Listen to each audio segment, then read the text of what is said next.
জীবন পরিচালিত করবে।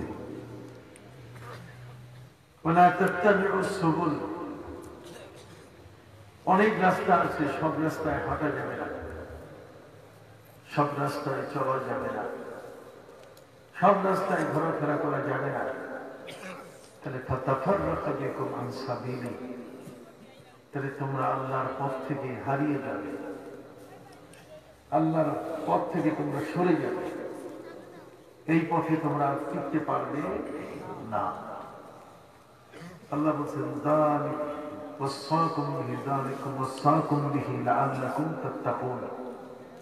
এটি হলো আল্লাহর পক্ষ থেকে তোমাদের প্রতি একটি আদেশ। ওসিয়ত এখানে আদেশের অর্থে, এর অর্থ হলো যে আল্লাহ চান তোমাদেরকে মহাপবিত্র করতে। সম্মানিত শুধু আজকের এই পৃথিবী জগতের মধ্যে যত মানুষ, যত কল্লা তত আল্লাহ, যত মানুষ তত মত, দৃষ্টিভঙ্গির পার্থক্য, ম্যান টু ম্যান, একজনের থেকে আরেকজনের দৃষ্টিভঙ্গির একই পার্থক্য। আর সেই পার্থক্যের উপরে ইসলাম ধরে রাখা, ইসলামের অবস্থান বড় জটিল এবং কঠিন হয়ে দাঁড়িয়েছে। নবী করিম সাল্লাল্লাহু আলাইহি ওয়াসাল্লাম তার উম্মতকে তিনি পবিত্র কোরআনের আয়াত অনুযায়ী নির্দেশ দিয়েছিলেন, ওয়াতাসিমু বিহাবলিল্লাহি জামিআন ওয়া লা তাফাররাকু। আল্লাহর রজ্জুকে তোমরা ধরে রাখবে, আল্লাহর কোরআনকে তোমাদের জীবনে ধরে রাখবে। কোরআন যা বলেছে, কোরআনের কথাগুলো শুনবে, কোরআনের মত, কোরআনের পথে তোমরা চলবে। তোমরা নিজেরা কখনো পরস্পর দলাদলি করো না, তোমরা বিচ্ছিন্ন হয়ে যেও না। কোরআন আমাদেরকে বিচ্ছিন্ন হতে নিষেধ করেছে। পবিত্র কোরআন আরো বলে দিয়েছে, ওয়ালা তাকুনু কাল্লাযীনা তাফাররাকু, যারা বহু দলে বিভক্ত হয়েছে তোমরা তাদের মতো হইও না। পৃথিবীর মধ্যে ইহুদি এবং খ্রিস্টান এরা বহু দলে বিভক্ত হয়েছে। সম্মানিত শুধু ইহুদি যারা, তারা ৭১ দলে বিভক্ত হয়েছে, খ্রিস্টানরা তারা ৭২ দলে বিভক্ত হয়েছে। নবী করিম সাল্লাল্লাহু আলাইহি ওয়াসাল্লাম এরা আশঙ্কা করেছেন যে আমার উম্মত ৭৩ দলে বিভক্ত হবে। ৭৩ দলের মধ্যে একটি দল কেবল জান্নাতে যাবে, বাকিগুলো সব জাহান্নামে কেটে পড়ে যাবে। অতএব এই পৃথিবীতে মহা পরীক্ষার জায়গায় আমাদের পথ চলতে সাবধানতা অবলম্বন করতে হবে।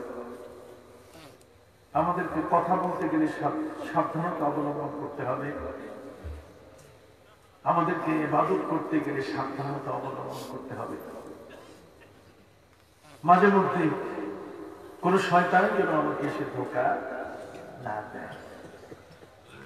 বড় পীর আব্দুল কাদের জিলানী রাহমাতুল্লাহি আলাইহি এত বেশি ইবাদত করতেন, তার ইবাদতের মাত্রা ছিল এত বড়,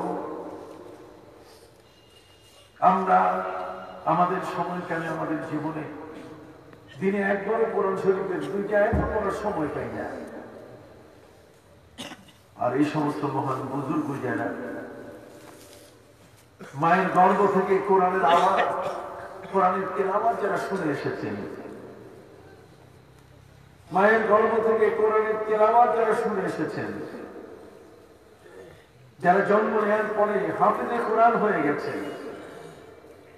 তাদের জীবনের মধ্যে কালামে পাকের তেলাওয়াত, একদিনে এক খতম ৩০ পারা কোরআনের খতম তাদের জন্য বড় ধরনের একটি বিষয় ছিল। তারা মনে করতেন এই কোরআন তেলাওয়াতের মধ্যেও বরকত রয়েছে।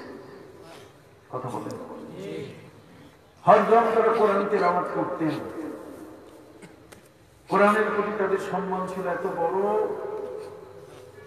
একদিনে এক খতম কোরআন। ইমাম আবু হানিফা রাহমাতুল্লাহ আলাইহি রমজান মাসে প্রতিদিন 2 বার করে কোরআন খতম করতেন। তাদের ইবাদত ছিল এমন যে এক এশার উযু দিয়ে তারা ফজরের নামাজ আদায় করতেন। এশার উযু দিয়ে ফজরের নামাজ আদায় করা, এটা চারটিখানি ব্যাপার নয়। আজকে কত রোগ, ডায়াবেটিস, এই সেই, অল্প করে বাথরুম ধরিতে হয়। কিন্তু এই সমস্ত ওলিয়া উলিয়া নিরবচ্ছিন্ন ভাবে ইবাদতে যখন বসে যেতেন, তখন তাদের জীবনে ইবাদতই ছিল তাদের উদ্দেশ্য।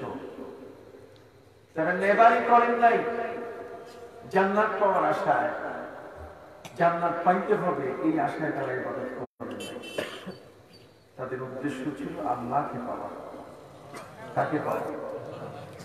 জান্নাত হল আল্লাহর তৈরি একটা সৃষ্টি। জান্নাত পাওয়া তাদের উদ্দেশ্য ছিল না, উদ্দেশ্য ছিল কি? সবাই বলেন। যে কারণে আল্লামা ইকবালের একটা ছোট্ট কবিতা আছে। আল্লামা ইকবাল বলেছেন, সেজদো কি আওয়াজ फिरदौस मिले ये बात मुझे मंजूर नहीं, सजदों की आवाज़ फिरदौस मिले ये बात मुझे मंजूर नहीं, इबादत करता हूँ मैं बंदा हूँ मैं तेरा मजदूर नहीं, इबादत करता हूँ बंदा हूँ मैं तेरा मजदूर नहीं। আল্লামা ইকবাল তিনি বলছেন, প্রভুরে সিজদা করে তোমার জান্নাত পাইতে হবে, এই কথাটা আমি পছন্দ করি না। সিজদোं के बदले में फिरदौस मिले ये बात मुझे मंजूर नहीं, এটা আমার পছন্দ নয় যে সিজদা করে আমি তোমার জান্নাত নিব। আমি বান্দা, বন্দেগী করব, তোমার বন্দেগী করা আমার উপর ফরজ। ইবাদত করতা হুঁ বান্দা হুঁ मैं तेरा मजदूर नहीं, আমি তোমার ইবাদত করব তোমার বান্দা হয়ে, আমি তোমার লেবার নই, আমি তোমার শ্রমিক নই যে তুমি আমার ইবাদতটাকে হিসাব নিকাশ করে তারপর কোন জান্নাতটা আমি পাইতে পারি। আমি জান্নাতুল ফিরদৌস পাবো না আদম পাবো, কথা বলবো কোন জান্নাত পাবো, এটা আমার দরকার না। এই সকল মহান ব্যক্তি যারা তাদের টার্গেট হচ্ছে আল্লাহ, আর কিছু লোকের টার্গেট হল জান্নাত, কথা বলবো। টার্গেটের মধ্যে কি আছে? পার্থক্য আছে। একদল জান্নাত চায়, আরেকদল কি চায়? আল্লাহ চায়। বলুন না, একদল আল্লাহ চায়, একদল কি জান্নাত চায়। আসুন দেখি কোনটা আমরা চাইতে পারি। ভাইরা আমার, জান্নাত চাওয়া অন্যায় নয়। আমার নবী বলছেন, ইযা সাআলতুমুল্লাহা ফাসআলুহু জান্নাতাল ফিরদাউস। আল্লাহর কাছে যখন তোমরা কিছু চাবে, তার সবচেয়ে বড় জিনিসটা চাইও, কোন ছোট জিনিস আল্লাহর কাছে চাইও না, কথা বল না। আল্লাহর কাছে চাইলে বলবেন যে আল্লাহ মনোনীতের বিশাল 20 তলা বিল্ডিং এর মালিক বানাও। এটা করবেন না যে ঢাকার বস্তিতে খালি একটা ছোট্ট ঝুপড়ি দিলেই হবে। নবীজি সাল্লাল্লাহু আলাইহি ওয়াসাল্লাম বলেছেন, ইযা সাআলতুমুল্লাহা ফাসআলুহু জান্নাতাল ফিরদাউস। এইজন্য নবী রাসূল যারা তারা আল্লাহর কাছে যখন সন্তান চাইছেন তখন ছেলে চাইছেন। কি চাইছেন? আল্লাহ মেয়ে দিয়েছেন, কোনো আপত্তি নাই। রব্বি হাবলি মিন লাদুনকা ওয়ালিয়া আয় ওয়ালাদান সালিহা। নেককার সন্তান, চোর আপনি আমাদের বংশে দিয়েন না, বাটপার দিয়েন না, সন্ত্রাসী দিয়েন না। কন্যা সন্তান কুরআন বলছে, ওয়ালাইসা যাকারু কাল উনসা। অনেক মেয়ে এমন আছে যা লক্ষ পুরুষের চেয়ে উত্তম, কোরআন তাদেরকে মর্যাদাবান বানিয়েছেন। কিন্তু তারপরও হযরত মরিয়মের মায়ের আশা ছিল, রব্বি ইন্নী নাযারতু লাকা মা ফী বাতনি মুহাররারা, আমার গর্ভের যে সন্তান তুমি যদি দাও তারা ছেড়ে দিও।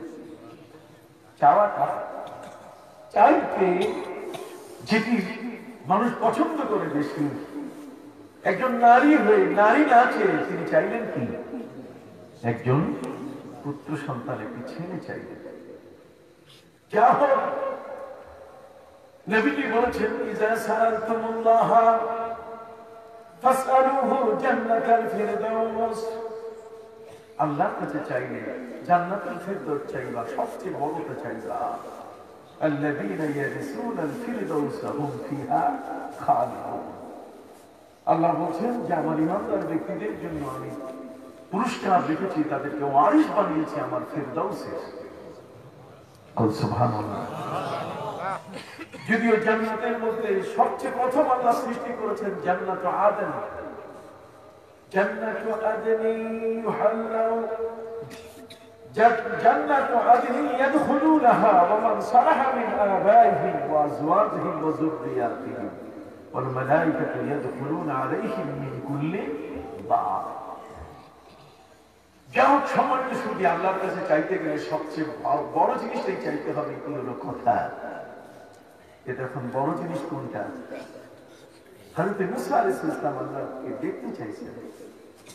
সুবহানাল্লাহ। মুসা আলাইহিস সালাম আল্লাহকে কি চাইছেন? দেখতে চাইছেন।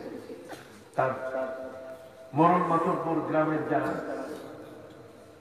যারা নেতা, গ্রামের যারা পরিচালক, গ্রামের কাউন্সিলর, গ্রামের চেয়ারম্যান যারা, তারা বলছে, মুসা তুমি খালি আল্লাহর কথা কও, তুমি আল্লাহর সাথে কথা বলো। মুসা লান নুমিনা লাকা হাত্তা নারাল্লাহ জাহরা, আল্লাহকে প্রকাশ্যে না দেখে তোমার প্রতি কুশ্চিন্তালে কখনো ঈমান আনবো না। মুসা আলাইহিস সালাম বলছেন তারা আল্লাহকে দেখতে চায়। কাজেই আমি এতদিন আল্লাহর সাথে কথা বলছি, আমিও আল্লাহকে দেখি নাই। ওরা যখন আল্লাহকে দেখতে চাইছে আমারও সুযোগ হবে। সুবহানাল্লাহ।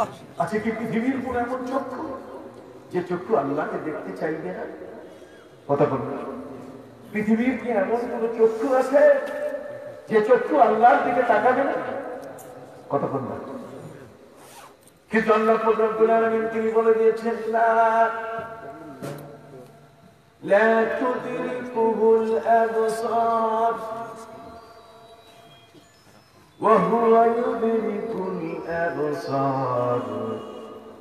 এই চক্ষু কখনো আল্লাহকে দেখবে না।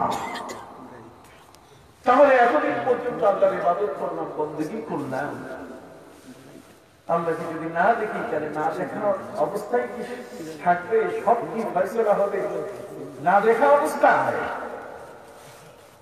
ভাইরা আমার, পবিত্র কোরআন আশ্বস্ত করেছে ইবাদতকারীদেরকে, হে ইবাদতকারীরা তোমরা নিরাশ হইও না, মহান আল্লাহ কিয়ামতের ময়দানে তোমাদেরকে দেখা দিবেন। আমার নবী সাল্লাল্লাহু আলাইহি ওয়াসাল্লাম বলেন, মহাগ্রন্থ কোরআনের মধ্যে আল্লাহ রব্বুল আলামিন তিনি বলেছেন, উজুহুন ইয়াওমাইদিন নাযিরাতুন ইলা রাব্বিহা নাযিরা। কিয়ামতের ময়দানে ঈমানদার ব্যক্তি খুশহাল অবস্থায়, হাসহাস বাসহাস অবস্থায়, খুশি খুশি আল্লাহর দিকে তাকাবে, আল্লাহ দেখা যাবে। আল্লাহকে আপনি দেখবেন কিভাবে? আমার নবী সাল্লাল্লাহু আলাইহি ওয়াসাল্লাম তিনি ব্যাখ্যা করেছেন, যে পৃথিবীর উম্মত শুনে নাও, আমি কিন্তু আমার আল্লাহকে দেখছি। নবীজি বলেছেন, রাআইতুল্লাহ ফি আহসানি সূরাত, আমি উত্তম রূপে আল্লাহকে দেখছি। নবী কি মিথ্যা বলছেন? কথা বল না। ওদিকে কোরআন বলছে, তারা কোরআন বলছে লা তুদরিকুল আবসার, আল্লাহকে দেখা যাবে না, আল্লাহকে চোখ দেখবে না, কখনোই দেখা সম্ভব নয়। কিন্তু আমার নবীজি বলছেন, আমি আল্লাহকে কি করেছি, দেখছি। যদিও হযরত আয়েশা রাদিয়াল্লাহু তাআলা তিনি বলেছেন, মান হাদাসাকুম আন্না মুহাম্মাদান রাআ রাব্বা ফালা তুসাদ্দিকুহু। যদি কেউ বলে, আয়েশা রাদিয়াল্লাহু তাআলা তিনি বলেন, যদি কেউ তোমাদেরকে বলে যে মুহাম্মদ সাল্লাল্লাহু আলাইহি ওয়াসাল্লাম আল্লাহকে দেখছেন, তোমরা কেউ এই হাদিসটাকে মেনে নিবে না। কথা বল। আয়েশা বলেছেন এই হাদিসটা মেনে নিবে না, কিন্তু নবীজি বলছেন আমি তো আল্লাহকে দেখছি উত্তম রূপে। এখন আয়েশার কথা শুনবেন না নবীজির কথা শুনবেন? আপনি কথা বলেন না কেন? আমি পরিচিত মতো আপনাদের কাছে কি করো, ঠিক কি না? সম্মানিত সাথী ভাইরা আমার নবী বলেন আমি আল্লাহকে দেখেছি, তবে দেখার জায়গা কোথায়? ওই লাইলাতুল মেরাজে আল্লাহ যখন আমাকে নিয়েছিলেন মেরাজের রাতে, তখন তার সাথে আমার সম্মুখ হয়েছে, আমি তাকে দেখেছি, কিন্তু আমি তোমাদেরকে বলতে পারবো না যে আমি কি অবস্থায় আল্লাহকে দেখেছি। কত সুন্দর, এই সুন্দরের ব্যাখ্যা আমার কাছে নয়। তিনি যে কত সুন্দর, তার সুন্দরের ব্যাখ্যা আমি তোমাদের দিতে অপারগ। হযরত নবী মুসা আলাইহিস সালাম 70 জন গ্রামের মাতব্বর শর্ত দিয়েছিল, লান নুমিনা লাকা হাত্তা নারাল্লাহা জাহরা, প্রকাশ্যে আল্লাহকে না দেখা পর্যন্ত তোমার উপর ঈমান আনবো। মাতব্বররা বলছে চলো, আমার একটা নেটওয়ার্কের জায়গা আছে, আমার একটা নেটওয়ার্কের কি জায়গা আছে, আমার নেটওয়ার্কের একটা টাওয়ার আছে। আর নেটওয়ার্কের টাওয়ার হলো তুর পাহাড়। পৃথিবীর বিজ্ঞানীরা মুসা নবী আল্লাহর সাথে কথা বলেছেন কত উচ্চতায়, এই উচ্চতাটাকে হিসাব করে তারা ইথার তরঙ্গ বাতাসের স্তরটাকে মেপে সেখান পর্যন্ত যখন টাওয়ার উঠায় তখন দেখা যায় আমেরিকার কথা শোনা যায়, হ্যালো হাউ আর ইউ।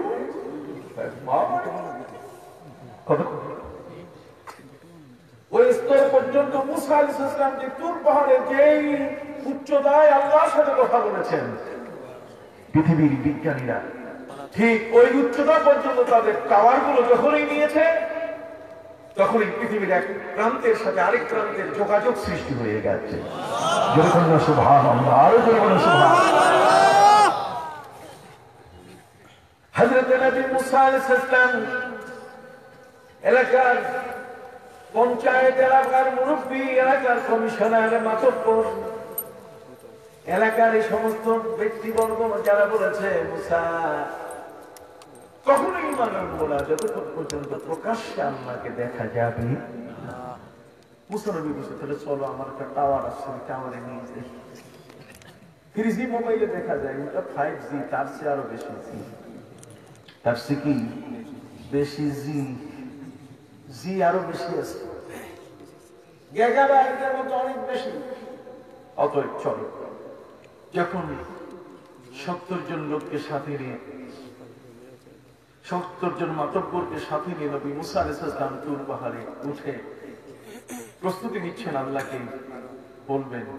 আল্লাহ বলছেন মুসা তুমি সবসময় একলা আসতে, এরা কারা? এরা কারা? মুসা বলছেন এরা আমার গ্রামের মাতব্বর, 12 গোত্রের মানুষের কাছে আপনি আমাকে নবী করে পাঠিয়েছেন। ইসনা আশারা নাকিবা, আমার 12 জন চেয়ারম্যান আছে, 12 জন এমপি আছে, আবার 12 জন শাসকের জন্য 12টা এলাকা ভাগ করে দিয়েছি, সব আমার পক্ষ থেকে। এলাকার সব মাতব্বর ওরা আপনাকে দেখার জন্য আসছে। আল্লাহ বলছেন আমার অনুমতি নিছো, অনুমতি কি নিছো? মুসার সাথে না অনুমতি নেই, অনুমতি ছাড়া ওদেরকে আনছো কেন? মুসা বলছে আল্লাহ যদি আপনি প্রশ্ন করেন উত্তর দেওয়ার ক্ষমতা আমার, যদি আপনি বলেন গেট আউট তাহলে আমি শেষ। কতক্ষণ না, যদি আপনি বলেন আমি কি গেট আউট, মুসা যাও বার হও, তুমি এদেরকে নিয়ে আসছো কেন? আমার অনুমতি নিয়েছো? আমার আল্লাহ বলেন মুসা রে কি কও? মুসা বলছেন রব্বি আরিনি আনজুরু ইলাইক, আল্লাহ আপনাকে দেখতে চাই, একটু দেখা দেন। আল্লাহ বলছেন লান তারানি, না না না, কখনোই নয়। ওরা কারা? তোর তো না দেখাইলে অসুবিধা, এরা আরো বেশি উৎপাত করলে যদি যায়, নিয়ে আসছে তোর পাহাড়ে উঠাইছে এত কষ্ট করে, কিছুই দেখাই, অবস্থা খারাপ। কাজী আল্লাহ একটু দয়া করে, আল্লাহ বলছেন মুসা ঠিক আছে, যদি তুমি আমাকে দেখতে আগ্রহী প্রকাশ করো, 70 জনকে রেডি হতে কও, উপরে যেন না তাকায়, ওরা যেই পাহাড়ের উপরে তাকিয়েছে সেই পাহাড়ের দিকেই যেন দেখে। ফানজুর ইলাল জাবাল ফাসাওফা তারানি, তাহলে আমাকে দেখা যায়। সম্মানিত সুধী, হযরতে নবী মুসা আলাইহিস সালাম 70 জনকে বললেন তোমরা রেডি হও, উপরে দেখো না, কারণ আল্লাহকে দেখার জন্য যে চক্ষু দরকার, যে পাওয়ার দরকার, আমাদের চোখের মধ্যে সেই পাওয়ার নাই। কতক্ষণ সূর্যের আলোটা, আপনি কতক্ষণ সূর্য দ্বিপ্রহর হলে আপনি দেখে থাকতে পারেন? চোখের মধ্যে পানি এসে যাবে, চোখ আস্তে করে বন্ধ হয়ে যাবে। কাজেই মহান আল্লাহ সুবহানাহু ওয়া তাআলা তার দিকে যখন বান্দা দেখা শুরু করবে, তখন তার চোখ ফুটে যাবে, বাস্ট হয়ে যাবে, চোখ টিকবে না। আর আল্লাহ এতই সুন্দর, এতই সুন্দর আল্লাহ, যে আল্লাহর দিকে তাকাইলে মানুষ আর চোখের পলক মারবে না, ভুলে যাবে গোটা জগৎ, ভুলে যাবে লেখাপড়া, ভুলে যাবে ক্ষেত ফসলের সব চাষাবাদ, ভুলে যাবে জ্ঞান বিজ্ঞানের সব, শুধু এক জায়গায় দেখে থাকবে কার দিকে? চলে বলেন না, এক নাগারে দেখে থাকবে কার দিকে? সব ভুন্ডুল হয়ে যাবে, জগতের সবকিছু স্থবির হয়ে যাবে, সবগুলো আটকে যাবে। আল্লাহ এত সুন্দর, একবার যদি কেউ দেখে তাহলে আর ওই জায়গা থেকে সে নড়বে না, শুধু দেখতেই চাবে। সুবহানাল্লাহ বলেন। এই জন্যই আল্লাহ রব্বুল আলামিন তিনি তার এই জগতের বিচার দিবেন, তবে তিনি নিশ্চিত করেছেন উজুহু ইয়াওমাইদিন নাযিরাতুন ইলা রাব্বিহা নাযিরা। এই হাস্যাস বাদশার চেহারা, ইমানদার ব্যক্তি, রুকু সেজদাকারী, যাদের চেহারার মধ্যে উজুর পানি পড়েছে, আমল নামা আল্লাহমুখী হয়েছে, এই মানুষগুলো কিয়ামতের ময়দানে আল্লাহকে দেখতে পাবে। নবীজি বললেন সাহাবীরা, উম্মতরা শোনা, কিয়ামতের ময়দানে তোমরা আল্লাহকে দেখতে পাবে। সাতারাউনা রাব্বাকুম কামা তারাউনাল কামারা তাহতাস সামা, আকাশের নিচে তোমরা যখন চাঁদকে দেখতে পাও, পূর্ণিমার চাঁদ, কিয়ামতের ময়দানে তোমরা আল্লাহকে এমনটা দেখতে পাবে। গোপন থাকবে, তবে পৃথিবীর জমিনে আল্লাহ দেখা দিবেন না। পৃথিবীর জমিনের উপরে নবী আরশে গিয়েছেন, নবী ওই আল্লাহর দিদারে মেরাজে তিনি গিয়েছেন, সেখানে আল্লাহর সাথে তার কি হয়েছে?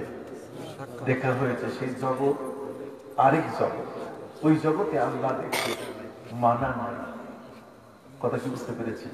সেই জগতে সকলের পক্ষে যাওয়া সম্ভব নয়। শুধু আমার নবীজি সাল্লাল্লাহু আলাইহি ওয়াসাল্লাম মাত্র সেখানে গিয়েছেন। এখন প্রশ্ন হলো, আমরা এতদিন যাবত শুনে আসলাম নবীজি আরশে গেছেন, কথা বললাম, আমরা এতদিন পর্যন্ত শুনে আসলাম নবীজি মেরাজে গেছেন আল্লাহর দিদারে। ইউটিউব খুললে মৌলবী শোনাচ্ছে যে না, নবী আল্লাহর আরশে মোটেই যায় নাই। এই মৌলবীর মাথাটা দেখলে আপনার মনে হবে এমন সুন্দর পাগড়ি, পাগড়ি দেখবি আপনি ভুলে যাবেন। কথাটা কত বড় কঠিন। আমার নবীর জায়গা সে বলছে কোনো সহিহ হাদিস নাই, কিচ্ছু নেই। আমরা বলি খবরে ওয়াহিদ তো আছে। কথা বলেন, আল্লাহকে দেখা যাওয়ার ব্যাপার, নবী করিম সাল্লাল্লাহু আলাইহি ওয়াসাল্লামের মেরাজের কতটুকু ব্যাপার, ওরা বলছে রফ রফ বলতে গেলে কোনো হাদিসের কোনো শব্দ নাই। এখন কূপের ব্যাংক যদি বলে যে এইটাই আমার সারা পৃথিবী, তাহলে ব্যাংকের কথা কি ঠিক আছে? ওলা ব্যাংক খালি চিৎকার দিচ্ছে, বড় বড় চিৎকার দিচ্ছে। সে কূপের মধ্যে থেকে যদি তার চিৎকার দেয়, এই চিৎকার পৃথিবীর মানুষ মানবে না। কথা বুঝতে পারছেন? অতএব সম্মানিত সুধী ভাইরা আমার,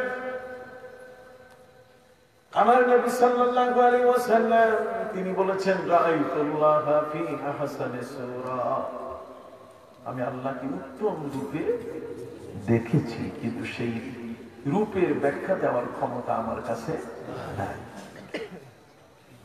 এ হলো নবী করিম সাল্লাল্লাহু আলাইহি ওয়াসাল্লামের নিজের বর্ণনা এবং বুখারী শরীফের হাদিসের মধ্যে সম্পর্কিত আলোচনা এসেছে। সম্মানিত সুধী, আমি আপনাদের খেদমতে বলতেছিলাম, জগতের মধ্যে আল্লাহ পাক রব্বুল আলামিন আমাদের জন্য কিছু আমল এমন দিয়েছেন, কিছু কাজ করার এমন সুযোগ দিয়েছেন, সেই কাজের টার্গেটটা কি হবে?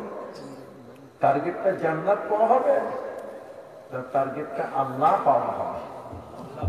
কথা কম, যদিও দুটো পজিটিভ, দুটোই পজিটিভ।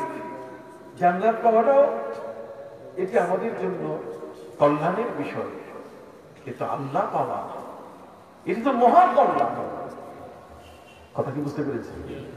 আসুন আমরা এটাকে একটু পরখ করে তারপর আমরা সামনের পথে আগাবো। সম্মানিত সুধী, হযরত জাফর সাদিক তিনি একজন বুজুর্গ ছিলেন। লামজানিরা তারা নিজেদের নাম রাখছে শাইখ। কথা বলবেন, নিজেদের নাম রাখছে শাইখ। আর ওয়াহাবিরা তাদের হুজুরদের দেখলে বলে হযরত। কথা বল, আর আমরা তো আলিম ওলামাদেরকে হুজুর বলে থাকি। জাফর সাদিক রহমতুল্লাহ আলাইহি তিনি ছিলেন একজন বুজুর্গ ব্যক্তি। তার বুজুর্গিটা ছিল এমন একটি পর্যায়ে, একটা ঝুপড়ি ঘরের মধ্যে, একটা এমন ঘরের মধ্যে তিনি বাস করতেন যে ঘরের ছাদ অসংখ্য ছিদ্র বিশিষ্ট ছিল। ঘরের ভিতরে ঢুকলে আকাশ দেখা যায়, ঘরের ভিতরে ঢুকলে বৃষ্টি হলে পানি চূড়ায় পড়ে। এমন একজন বুজুর্গ তিনি বলছেন তার আমল সম্পর্কে, তার প্রাপ্তি সম্পর্কে।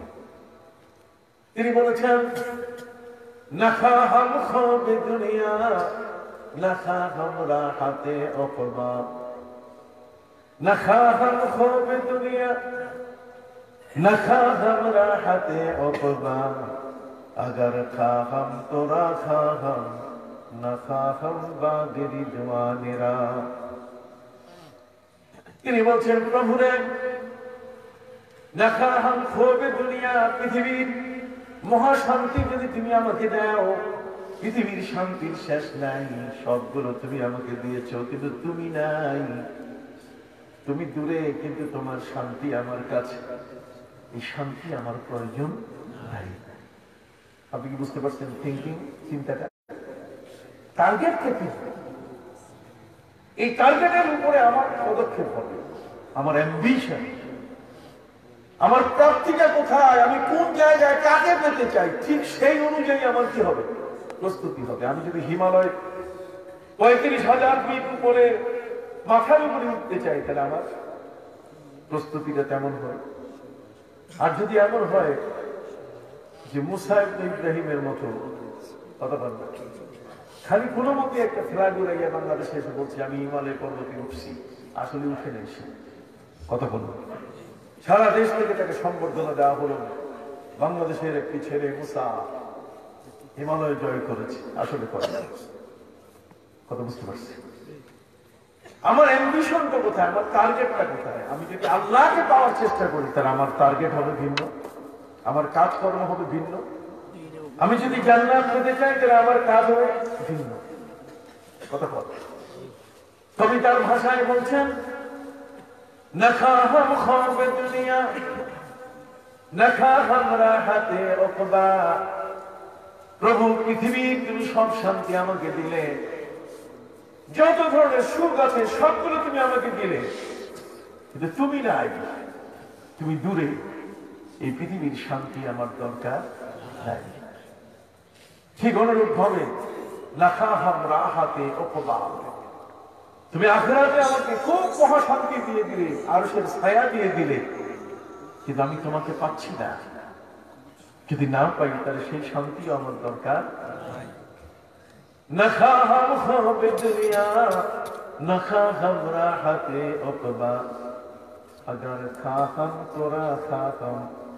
আমার চাওয়া প্রভু তোমাকে পাওয়া, আমার একমাত্র চাওয়া শুধু তোমাকে পাওয়া। তুমি ছাড়া আমার কোন শান্তি নাই। তুমি জান্নাত যদি আমাকে দাও, সেই জান্নাতুল ফিরদাউস তুমি আমাকে দিলে, কিন্তু সেখানে তুমি নাই। আমার সেই জান্নাতুল ফিরদাউস দরকার নাই।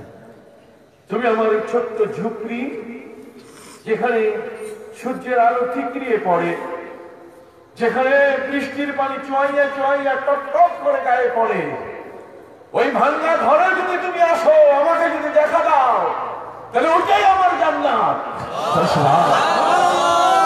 এটাই আমার কি জান্নাত। তাহলে দেখেন তার টার্গেটটা কত চমৎকার। এই জন্য তার ইবাদতে কোনো বাধা নাই। সে 20 টাকার তারাবি না 40 টাকার তারাবি না 36 টাকার তারাবি, এই হিসাবে সে নাই। কথা বল না।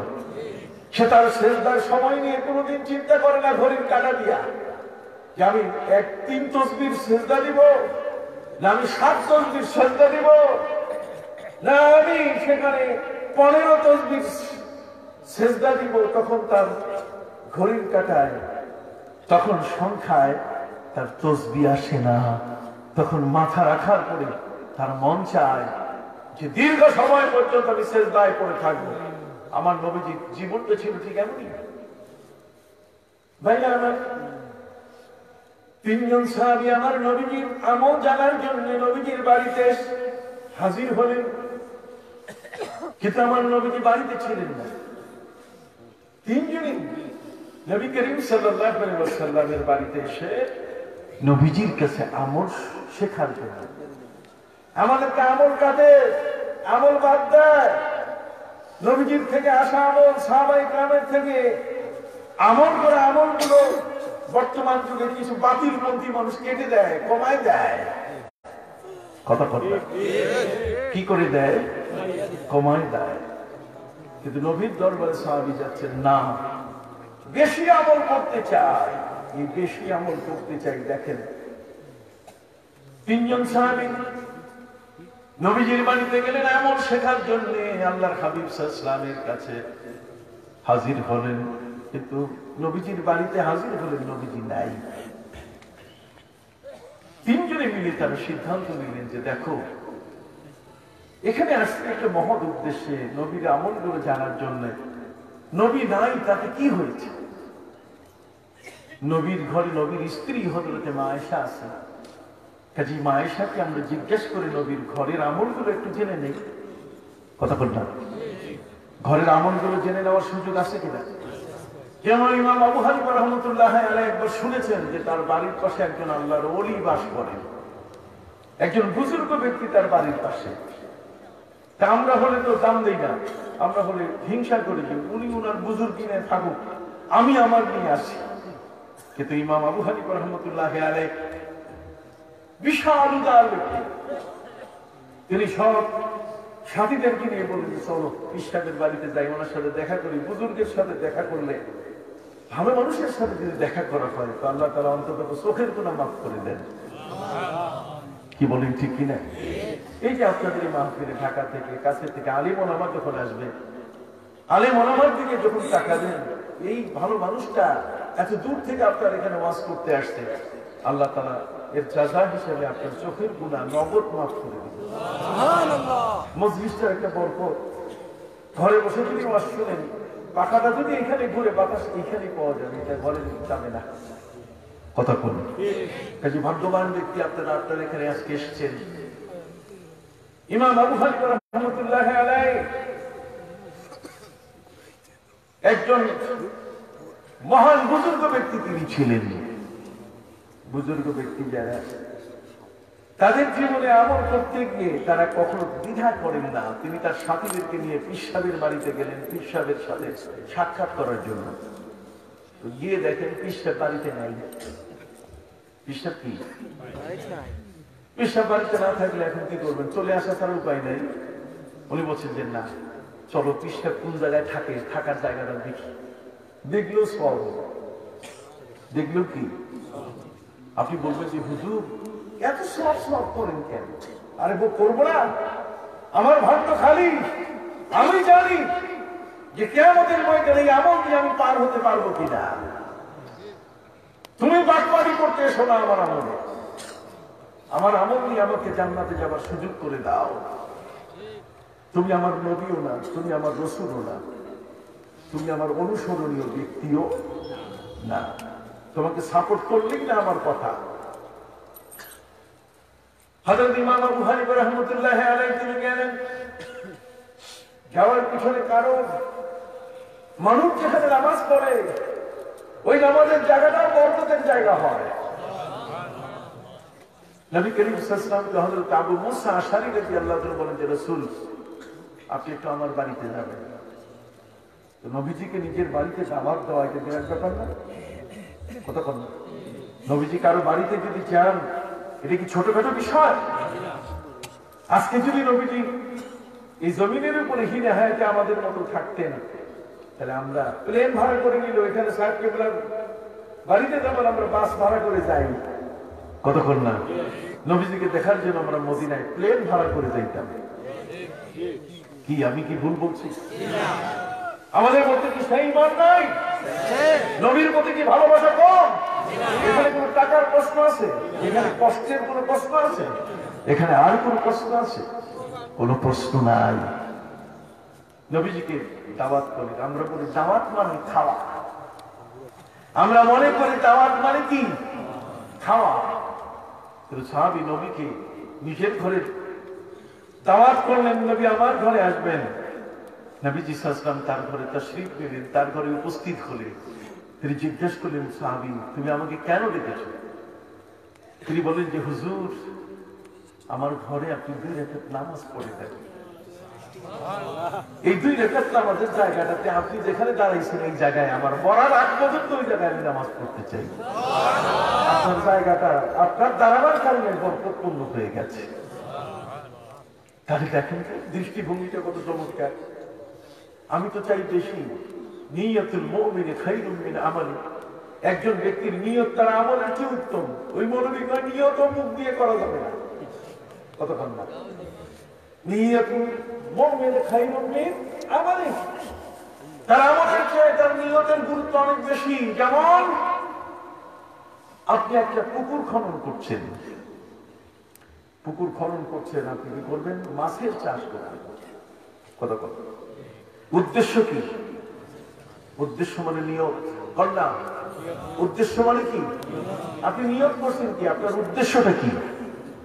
আপনার উদ্দেশ্য, আপনার প্ল্যানটা হলো যে আপনি মাছের চাষ করবেন, কিন্তু আপনি সাথে সাথে নিয়ত করলেন যে আমি হাঁসের চাষ করব। মাছের চাষের সাথে কি হাঁস, শেষ না?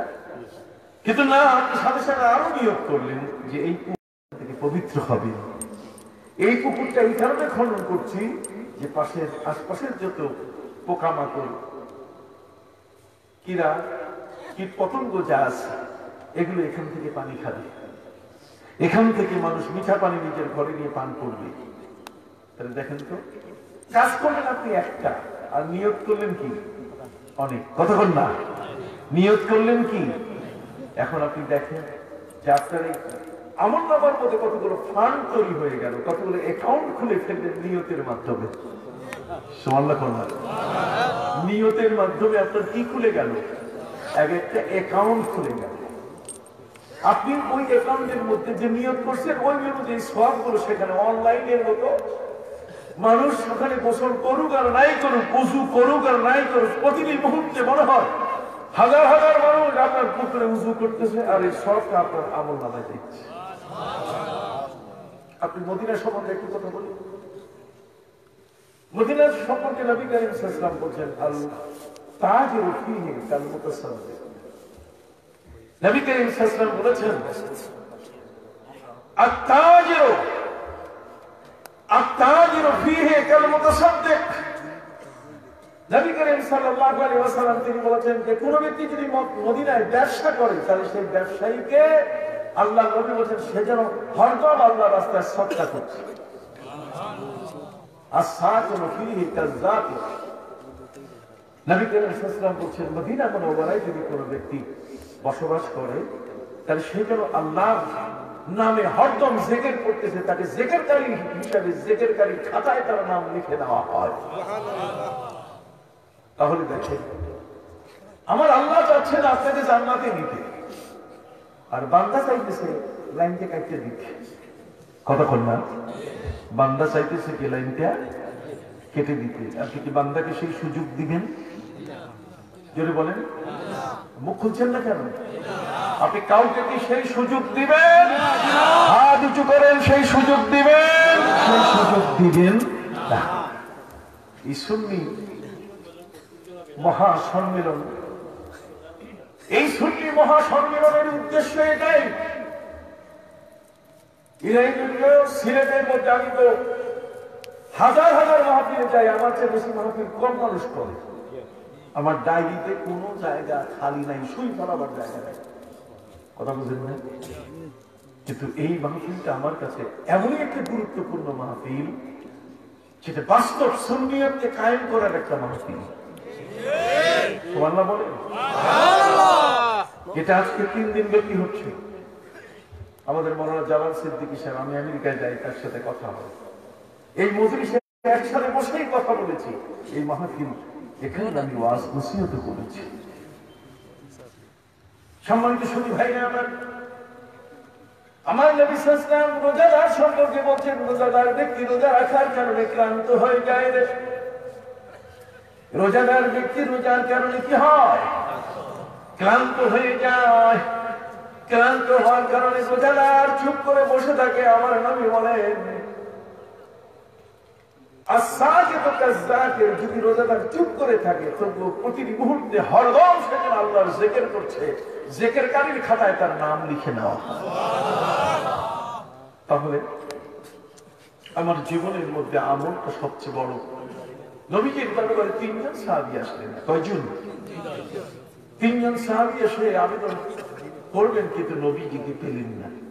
ইমাম আবু হানিফা রাহমাতুল্লাহি আলাইহি পীর সাহেবের দরবারে গেছেন, পীর সাহেব নাই। মানে নবীজি ওইদিকে নাই, 3 জন সাহাবীর ঘটনা বলতেছি। প্রসঙ্গত ইমাম আবু হানিফার কথা টেনে আমি আপনাদেরকে জানাচ্ছি যে তিনি গেলেন পীর সাহেবের সাথে, দেখা গেল পীর সাহেবও বাড়িতে নাই। পীর সাহেব যদি বাড়িতে না থাকে বিপদ না? যে উদ্দেশ্যে গেছেন সে উদ্দেশ্য সফল হল না। উনি ফিরে আসবেন, সাথীরা বলছেন চলুন যাই। কিন্তু ইমাম আবু হানিফা রাহমাতুল্লাহি আলাইহি বলেন চলো। উনি যেই বিছানায় শোয় ওই বিছানা দেখলেও সওয়াব হবে। উনি যেই জায়গায় যেই জায়নামাজে উনি নামাজ পড়তেন, জায়নামাজটা দেখলেও কি হবে? সওয়াব হবে। আমরা তো আর দোতারা আসে তারা দেখার জন্য আসি। কত পাবো আমরা তো এখানে কোনো হারমোনিয়াম, এখানে খুব বাদ্যযন্ত্র দেখার জন্য আসি নাই। এখানে আমরা এসেছি আল্লাহর ওলির সাথে সাক্ষাৎ করে। অতএব আল্লাহর ওলিরা যেখানে বসেন, আল্লাহ ব্যক্তিরা যেখানে বসেন সেখানেই বরকত হয়ে যায়। এর উপর আমি বই লিখেছি। সম্মানিত সুধী ভাইরা আমার, বুজুর্গদের তাবাররুক কালাম নবী সাল্লাল্লাহু আলাইহি ওয়াসাল্লামের পেয়ালা, যে পাত্রে নবীজি পানি পান করতেন, হযরত উম্মে সালমা রাদিয়াল্লাহু আনহার কাছে সেই পাত্রটা ছিল। তিনি কাউকে দেন নাই। যখন কেউ অসুস্থ হয়ে যেত ওই পাত্রে পানি রেখে তাকে পান করে, সাথে সাথে সে সুস্থ হয়ে যেত। সুবহানাল্লাহ। অতএব সম্মানিত সুধী ভাইরা আমার, ইমাম আবু হানিফা রাহমাতুল্লাহি আলাইহি সেই পীরের দরবারে গিয়ে একের পর এক তিনি তার সমস্ত আমলের জায়গাগুলো খুঁজে খুঁজে দেখা শুরু করলেন। এক পর্যায়ে আমাদের জায়গায় দেখে তিনি মন্তব্য করলেন, লাস্ট একটা মন্তব্য করলেন যে ইনি পীর না, ইনি বুজুর্গ নন। উনি বুজুর্গ নন, উনি পীর নন। ওনার বিছানার জায়গা তিনি দেখলেন, শোয়ার জায়গা তিনি দেখলেন, হাঁটা চলার জায়গা তিনি দেখলেন কত করে মানুষ তো কত রকম ভাবে থাকে। আমি ভারতে 8 স্কলার, ভারত 8 জন স্কলারকে ভারতে আহ্বান করেছে ভারত সরকার। 8 স্কলার্স বাংলাদেশ থেকে, তার মধ্যে 8 জনের মধ্যে আমি একজন ছিলাম। ভারত সরকার আমাদেরকে নিয়ে গেছে যে ইসলাম ইন ইন্ডিয়া, ভারতীয় মুসলমানরা কেমন আছে। তো সেখানে যাওয়ার পরে লখনৌতে দেবী ভট্ট নামে একজন বুজুর্গ, তার আস্তানায় আমাদেরকে নেওয়া হলো, তার দরবারে নেওয়া হলো। উনি বেছে নেন, উনি ওনার গোটা জীবনে উনি কখনো স্বাভাবিক পোশাক পরেন না। যখন থেকে ওনার বুঝ হয়েছে তখন থেকে উনি এহরামের কাপড় পরেছেন। কিসের কাপড়? আরেকটু বলেন, কিসের কাপড়? কেন? বাসর ঘরে ওনার বউকে নিয়ে সুন্দর পোশাক নিয়ে আর কি সেখানে একসাথে স্ত্রীর পাশে যাওয়ার কি আশা ছিল না? সম্মানিত শুনুন, ওনার তো বিয়ের বাড়ি ছিল। বিয়ের বাড়িতে তিনি এই পোশাক পরে যাবেন কেন? এহরামের পোশাক পরে যাবেন কেন? আমি আপনাদেরকে বলি, মৌলভী বাজার, এখানে পরম সার নামে একটা জায়গা আছে, মৌলভী বাজার কি বলে ওই শমশেরনগর। আমি রাত্র 3টার সময় মাহফিল করে আমি ফিরতেছি, এত কুয়াশা, যে কুয়াশায় কিছুই দেখা যাচ্ছে না, রাস্তা পর্যন্ত চেনা যাচ্ছে না, মুশকিল। আমাকে যারা দাওয়াত করেছেন, অনেক সময় দেখা যায় দাওয়াতকারীরা দাওয়াতে আসার আগে গরম পানি থেকে 5 স্টারের যত সুবিধা সব দিয়ে রাখে। মাহফিলটা শেষ হলে আর সেক্রেটারিকেও পাওয়া যায় না, সভাপতিকেও পাওয়া যায় না। এটাই কিন্তু মাহফিলে কিন্তু না, কথা বুঝতে পারছি। মাহফিলটা শেষ হয়ে গেলে পচা দিন, তখন আর কাউকেই পাওয়া যায় না। তখন ভাত খাবেন, তরকারি সব বাসি, পানি ঠান্ডায় মুখে নেওয়া যায় না। আর যখন আসবেন প্রথম চান্সে খান, তাতে দেখবেন সব গরম পাবেন। একেবারে বললাম না 5 স্টারের সুবিধা। আমি বলছিলাম যে আপনারা একটু আগাই দিবেন আমাকে মৌলভীবাজার পর্যন্ত, কিন্তু তারা আগাই দেয়নি আমার। ফলে আমি একটা ড্রাইভার নিয়ে, আমি আমার ড্রাইভার ছাড়া গাড়িতে অন্য কেউ নেয়, আমরা 2 জনে মিলে গাড়ি নিয়ে কুয়াশার মধ্যে কোন দিকে যাইতেছি কোনো খবর নাই, যাইয়া ওই শ্রীমঙ্গলের জঙ্গল আছে না, জঙ্গলের মধ্যে ঢুকছি। কতক্ষণ না, শ্রীমঙ্গলের জঙ্গল, আঁকা বাঁকা রাস্তা, আচমকা রাস্তা। এখানে অল্প কিছুতে ঢুকার পরে আমরা ড্রাইভারের সাথে বললাম যে অবস্থা তো ভালো না, রাস্তা তো ভালো দেখতেছি, আঁকা বাঁকা রাস্তা, জঙ্গল, কোন জঙ্গলে ঢুকলাম নাকি। এই কথা বলতে বলতে গাড়ি আগাচ্ছে, ঠিক ওই মুহূর্তে গাড়ির সামনে একজন লোক ট্রাফিকের মতো হাত উঁচু করে বলছে, থামো। গাড়ি থামাই ফেললাম, তার গায়ে এহরামের কাপড়, গায়ের মধ্যে কি এহরামের কাপড়, পায়ে খরম, খরম বোঝেন, বাঁশের খরম, আপনারা জানেন তো, বাঁশের খরম, ওই বাঁশের খরম তার পায়ে পড়া, আর গায়ের মধ্যে এহরামের কাপড়। মনে হয় যে এখন সে গোসল করে বের হয়েছে রাত 3টায়, পানি মনে হয় ঝরতেছে তার মাথা থেকে। কি সুন্দর তার গায়ের থেকে নিষ্কাম্বরের ঘ্রাণ আসছে। আমাকে আমার পাশে এসে বলছে, গ্লাস খুলে, আমি খুললাম। উনি বলছেন, পথ ভুলে গেছেন, এই পথে বিপদ, এই পথে যাওয়া যাবে না, কাজে আমি আপনার সামনে বসি, আপনি আপনাকে আগাই দিচ্ছেন। মৌলভীবাজার যাবেন? আচ্ছা, হ্যাঁ মৌলভীবাজার যাবেন। সেই মানুষটি আমাকে মৌলভীবাজারের পথ দেখাইতে একখানে এসে উনি বলছেন, আর আমি যাবো না, আমাকে নামাই দেন। নামাই দেওয়ার পরে দেখলাম আর কিচ্ছু নাই। এইখানে বেশি দূরে না, কাছের আমার জীবনের লাইফের ঘটনা আপনাকে বলি। আপনি কিভাবে সেটাকে বুঝবেন? আপনি জানেন আমি দেওবন্দ লেখাপড়া করা মানুষ। একজন বুজুর্গের বাড়িতে আমি যেতাম, তার জেকেরে শরীর হতাম। দেখেন, দেওবন্দ করার পরও জেকের ছিল আমার কাছে প্রিয়। আমি তার কাছে গেলে জেকের শেষ হয়ে যখন যেত, তখন ওই বুজুর্গ তিনি আমাকে 50 পয়সা দিতেন। কত পয়সা? 50 পয়সা। প্রতি বৃহস্পতিবারে মাগরিব জেকের হতো, আর ফেরার সময় 50 পয়সা তিনি দিতেন। আমি পকেটে করে নিয়ে আসতাম যে ভালোই তো 50 পয়সা পাওয়া যায়। আমি সেখান থেকে দেহরাদুন প্রায় 200 কিলোমিটার দূরে চীনের প্রাচীর দেখার জন্য গিয়েছিলাম। দেহরাদুনে যেখানে মেঘগুলো বাড়ি খাচ্ছে, আঘাত খাচ্ছে পাহাড়ের সাথে, সেখানে যাওয়ার পরে ওই বুজুর্গের সাথে আমার দেখা হলো। উনি কোনোদিন গাড়িতে উঠেন না, ওনার পায়ে কোনোদিন জুতা পরেন না, তিনি জুতা ছাড়াই তার সাথে দেখা হলো। উনি কোনোদিন কোনো যানবাহনে উঠেন না, 200 মাইল দূরে তার সাথে দেখা। আমি বললাম, হযরত চলিয়ে এক সাথ চলেंगे, হুজুর উঠেন একসাথে যাই। উনি বলছেন, नहीं आप चले जाएं, আমার হ্যাঁ আপনি যান, আমি আসতেছি। আমি আসার পরে যে জায়গায় ছুটপর একটা জায়গা আছে, আমি সেখানে নামলাম। নামার পরে দেখি উনি হেঁটে তার বাড়িতে যাচ্ছে। 200 মিনিট রাস্তা আসবে। আপনার কি বুঝতে পারছেন? আপনি কি এই বুজুর্গদেরকে কখনো অস্বীকার করবেন? কথা বলেন। আল্লাহকে যারা পেয়ে গেছে, যে আল্লাহর জন্য হয়ে গেছে, আল্লাহ তার জন্য হয়ে গেছে। হাদিস শরীফের মধ্যে এসেছে, আমার নবীজি বলেন হাদিসে কুদসি, লা ইয়াজালু আবদি ইয়াতাকাররাবু ইলাইয়া ইল্লা বিন-নওয়াফিল হাত্তা উহিব্বা, ফাইদা আহবাবতুহু ফাকুনতু বাসারাহু আল্লাযী ইয়াবসুরু বিহি। বান্দা যখন নফল ইবাদত করে, নফল ইবাদত করে এক্সেস বাড়তি, এরা এসে তাতে কেসি দিয়া কমায়। আর নফল শব্দের অর্থ হচ্ছে অতিরিক্ত, নফল শব্দের অর্থ এক্সট্রা, বাড়তি। নফল মানে কি? কত বলতেছে না মানুষগুলো? নফল মানে কি? বাড়তি। বাড়তি মানে অতিরিক্ত, যা তার চেয়ে কি বেশি। কথা বল, তার চেয়ে কি বেশি।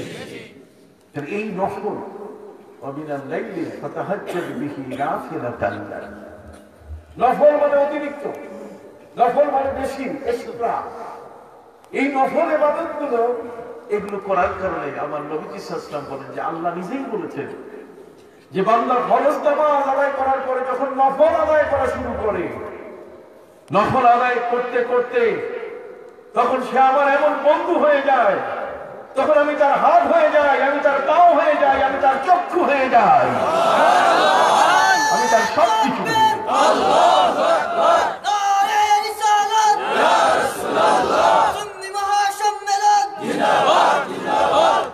ভাইরা আমার, ওরা আজকে খুঁজে পাচ্ছে না। আমাদের পীর মাশায়েখ জিকির করেন, আমাদের পীর মাশায়েখ নফল ইবাদত করেন। ওরা আজকে সেই নফল ইবাদতগুলো নিয়ে পিটকারি করছে। ওরা বলছে এগুলো ওরা নিজে বানাইছে। আরে কেমনে নিজে বানায়? মহাগ্রন্থ কোরআনের মধ্যে আল্লাহ বলেন, ইন তাকুনু সালিহিন ফাইন্নাহু কানা লিল আওয়াবিনা গফুরা। যদি তোমরা নেককার হও, ভালো মানুষ যদি হও, ভালো কাজ করার মতো যদি তোমাদের মধ্যে শক্তি থাকে, তাহলে তোমরা আওয়াবিন হয়ে যাবে। আওয়াবিন মানে অগ্রসরমান ব্যক্তি। আওয়াবিন যারা, তারা মাগরিবের নামাজের পরে 2 রাকাত করে 6 রাকাত নামাজ আদায় করে, 6 রাকাত নামাজ 2 রাকাত করে আদায় করলে আমলনামার মধ্যে 12 বছরের ইবাদতের সওয়াব লিখে দাও। সম্মানিত শুনি ভাইরা আমার, হযরত নবী দাউদ আলাইহিস সালাম তিনি ইবাদত করতেন, তার ইবাদতের সাথে পাহাড় পর্যন্ত শরীক হয়ে যেত। কন্যা সুবহানাল্লাহ। এবং তিনি যখন তাসবিহ করতেন, তার সাথে পাহাড়ও তাসবিহ করত। ইউসাববিহুনা বিল আশিয়্যি ওয়াল ইশরাক। তার মানে ইশরাক, সূর্য উদিত হওয়ার পরে যে নামাজটা পড়া হয়, এরা কই যেগুলো পীরগুলো নতুন নতুন করে বানাইছে, নতুন করে বানাইছে। তুমিও তো বহু বানানোর জিনিস তোমার গায়ে পড়ো। জামাটা কত, তোমার জামাটা কি রাসূলুল্লাহর নামাজ? আমি জাকির নায়েককে জিজ্ঞাসা করবো, ইউটিউবের মাধ্যমে এটা ইউটিউবে দেবেন, আমি তাকে জিজ্ঞাসা করবো তোমার এই পোশাকটা কি নবীজি করেছেন? কথা কন না। তোমার এই টাই কি নবীজির কাম? গলায় জীবনে কোনদিন ঝুলছে? কথা কন না। ঠিক মতো যে কোরআনের আয়াত পড়তে পারে না, ঠিক মতো যে লোকটা তার নিজের পোশাক বলতে গেলে কিছু নাই, কথা কন না, সেই লোকটা ফিরিঙ্গি পোশাক পরে আর হেদায়েতের হাদির হয়ে বিশাল পতাকা উত্তোলন করে, আর এর জন্য কতগুলো লোক পাগল হয়ে ফিরে। নবী করিম সাল্লাল্লাহু আলাইহি ওয়াসাল্লামের এই হাদিস ইমাম তিরমিজি রাহমাতুল্লাহ আলাইহি আমাদেরকে তিরমিজি শরীফের শেষে উল্লেখ করে সতর্ক করে দিয়েছেন। আমার নবীজি বলছেন, ইন্না হাযাল হাদিসা দীনুন ফানজুরু আম্মান তাখুযুনা দীনাকুম। হাদিস হলো তোমাদের জন্য ধর্ম, অতএব যে লোকটি এই হাদিস বর্ণনা করবে তাকে দেখে নিবে আমল আখলাক সব দিক থেকে ঠিক আছে কি না। কতক্ষণ না একজন হিন্দু একটা হাদিস পড়া শুরু করলো, আপনি তার হাদিসই শুনবেন, যাচাই করবেন? কতক্ষণ একজন বেআমল মানুষ কোন আমল বলতে গেলে তার কাছে কিছু নেই, সে আপনাকে হাদিসের বক্তব্য শোনাচ্ছে। আছে না অনেক সময় ইলেকশন পার্টি, কতক্ষণ না আসার পরে সারা জীবনে ঘুষ খায়, এটা করে সেটা করে অন্যায় করে অপরাধ করে, সে আসার পরে এমন ভাবে আপনাকে বক্তব্য দিচ্ছে মনে হয় কোরআন হাদিসের সব মুখস্থতা। ওর কাছ থেকে কি শিখবেন আপনি? কতক্ষণ না তার কাছে শেখার কিছু আছে? আসেন যে কথাটি বলতে চাই, ইমাম আবু হানিফা রাহমাতুল্লাহ আলাইহি সেই বুজুর্গকে তার জায়গা দেখে তিনি লাস্ট মন্তব্য করলেন যে এই লোকটা বুজুর্গ নয়, এটা পীর নয়। কেন পীর নয়? পীর না হওয়ার কারণ তিনি বলে দিয়ে দিলেন যে নবী করিম সাল্লাল্লাহু আলাইহি ওয়াসাল্লামের একটা সুন্নাত যদি কেউ আমল না করে তরক করে তাহলে সে বুজুর্গ হবে। এটা মারাত্মক সেনসিটিভ একটা জিনিস। আল্লামা সাহেব কিবলা রাহমাতুল্লাহ আলাইহি তার পাগড়ি, তার জামা, তার দেহ অবয়ব, তার আচার আখলাক পুরোটাই নবীর সুন্নতের বিপরীত ছিল। মুজাসসাম নবী করিম সাল্লাল্লাহু আলাইহি ওয়াসাল্লামের নমুনায় তার জীবনকে তিনি গড়ে তুলেছিলেন। ঠিক ঠিক রে ভাই, বুজুর্গি ক্যান্সেল হয় আমল দিয়ে, আমলের কারণে বুজুর্গি বাতিল হয়ে যায়। বড় বড় বুজুর্গ ব্যক্তি তাদের আমল বাতিল হয়ে গেছে আমলের কারণে।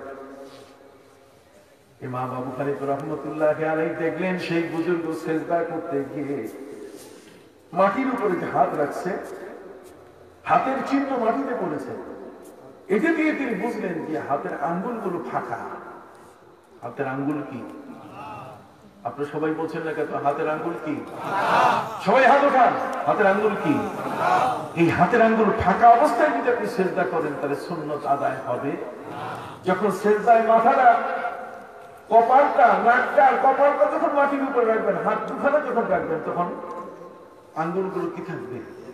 বন্ধ থাকবে, মিলানো থাকবে। আঙ্গুল বন্ধ থাকবে, আঙ্গুল কি? মিলানো থাকবে।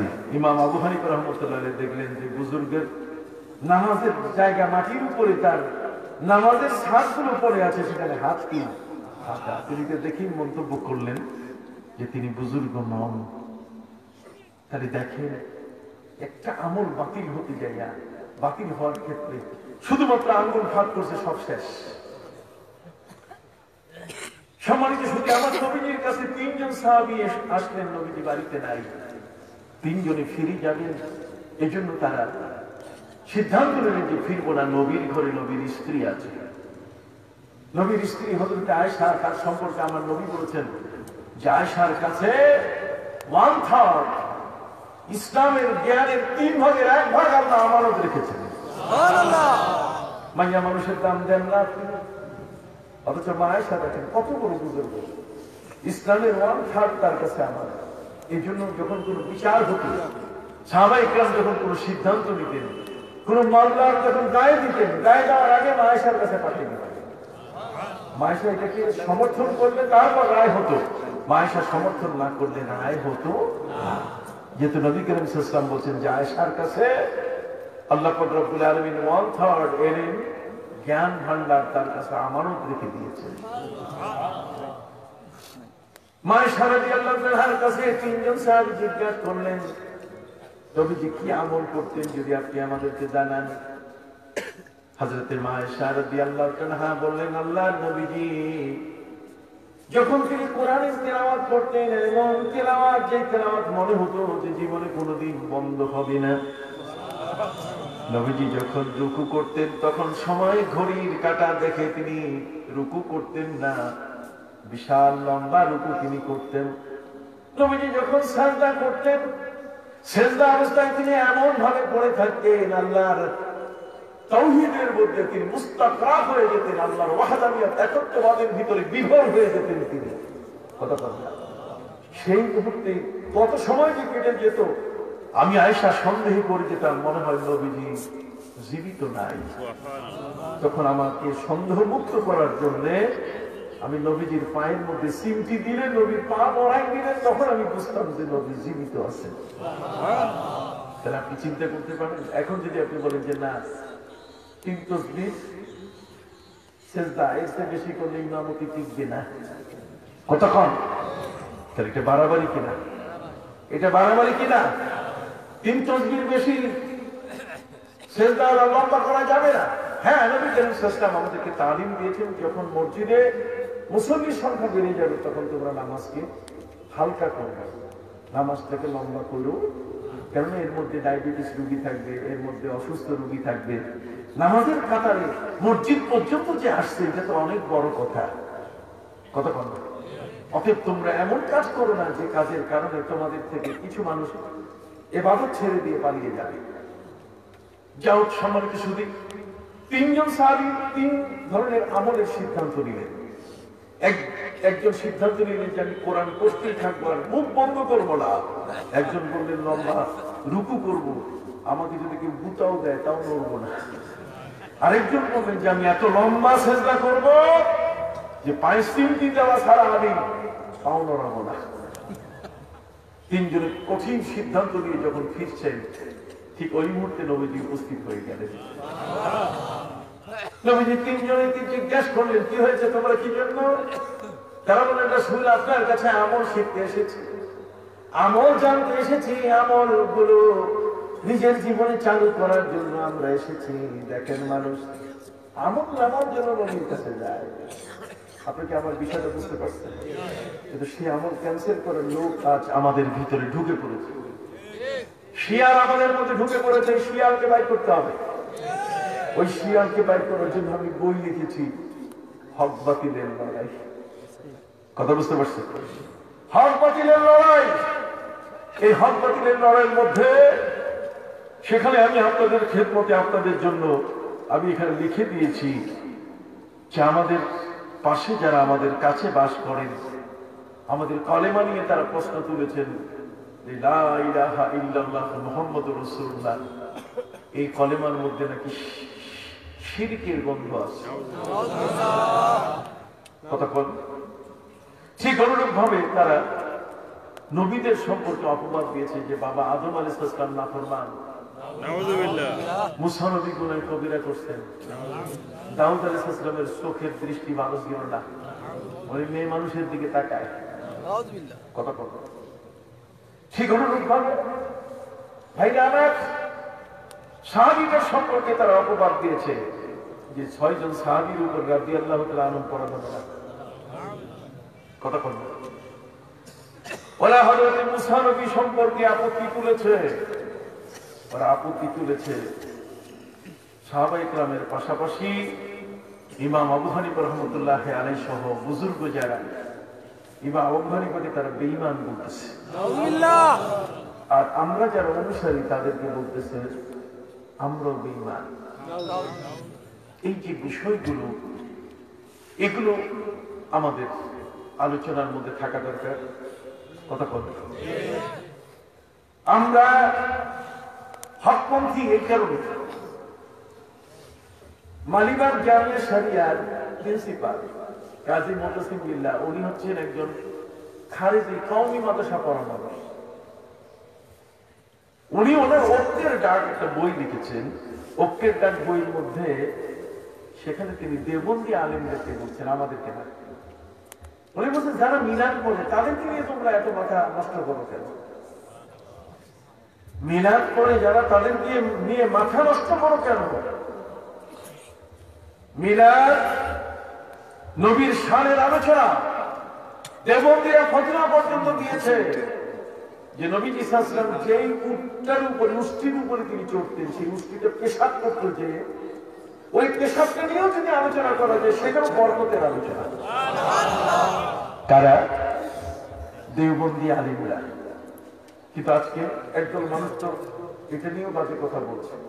আপনি জানেন এই উটের পেশাব নিয়ে মারামারি হয়েছে? কথা বল না। উটের পেশাব নিয়ে কি হয়েছে? মারামারি।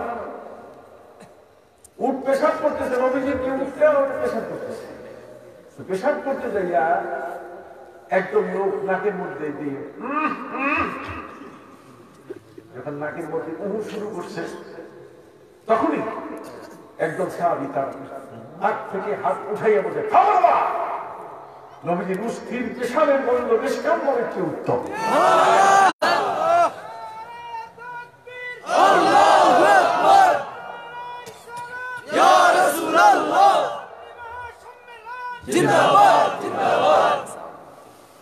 দেখেন দুইজনের দৃষ্টিভঙ্গি দুই ধরনের। এক দলের নাকের মধ্যে পেশাবের গন্ধ, আরেক দলের নাকের মধ্যে নিষ্কাম্যের ঘ্রাণ। যাদের নাকটা পেশাবের গন্ধ পাইতেছে তারা কারা? এরা হলো মুনাফিক। এরা কি? মুনাফিক। এরা তোদের বান্দা, এরা আমার নবীর সমর্থন, শুধু উপরে উপরে, অন্তরটা কাফেরদের সাথে।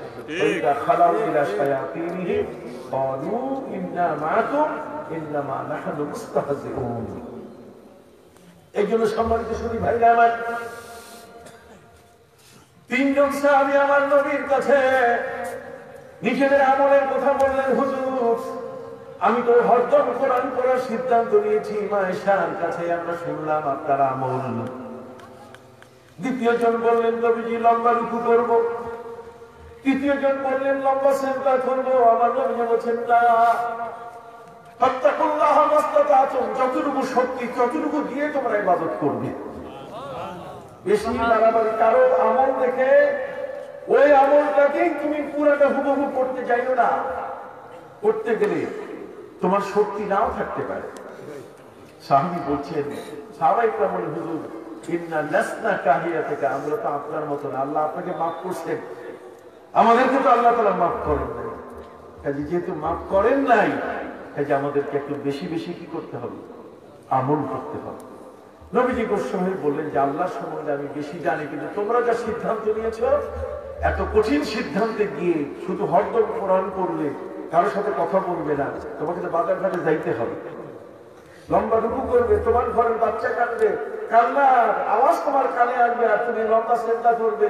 ওই দেখেন না গ্রামের মহিলা ঘর থেকে বাইর হয়ে যায় তাবলীগ করতে, ইসলামের তালিম করার জন্য যায়, কথা কর, বাচ্চা দিয়ে যায় কাদের বুয়ার কাছে, কাদের বুয়ার কাছে বাচ্চা কান্দে, কাদের বুয়ার কি বাচ্চা হয়েছে নাকি, ওকে বুঝে বাচ্চার দরদ কি, কথা কর। অন্য বাড়িতে যায় বলে, বাবু ওই কি সম্পদ ফিতনা, সন্তান সন্ততি ফিতনা, কাজে ফিতনা, বাচ্চাটাতে আনি নেই। এই যে দৃষ্টিভঙ্গির পার্থক্য, এই জন্য বলতে চাই আমরা আমল বেশি করতে চাই, কিন্তু শক্তির বাইরে নয়। শক্তির মধ্যে ইসলাম আমাদেরকে আমল করার সব পদ্ধতি শিখিয়ে দিয়েছে। এই পদ্ধতিগুলোতে যারা আজকে বাধা সৃষ্টি করছে, তাদের সংক্ষিপ্ত পরিচয় আমি আপনাদের কাছে দিতে চাই। সম্মানিত সুধী, পবিত্র কোরআন থেকে আয়াত তেলাওয়াত করেছি।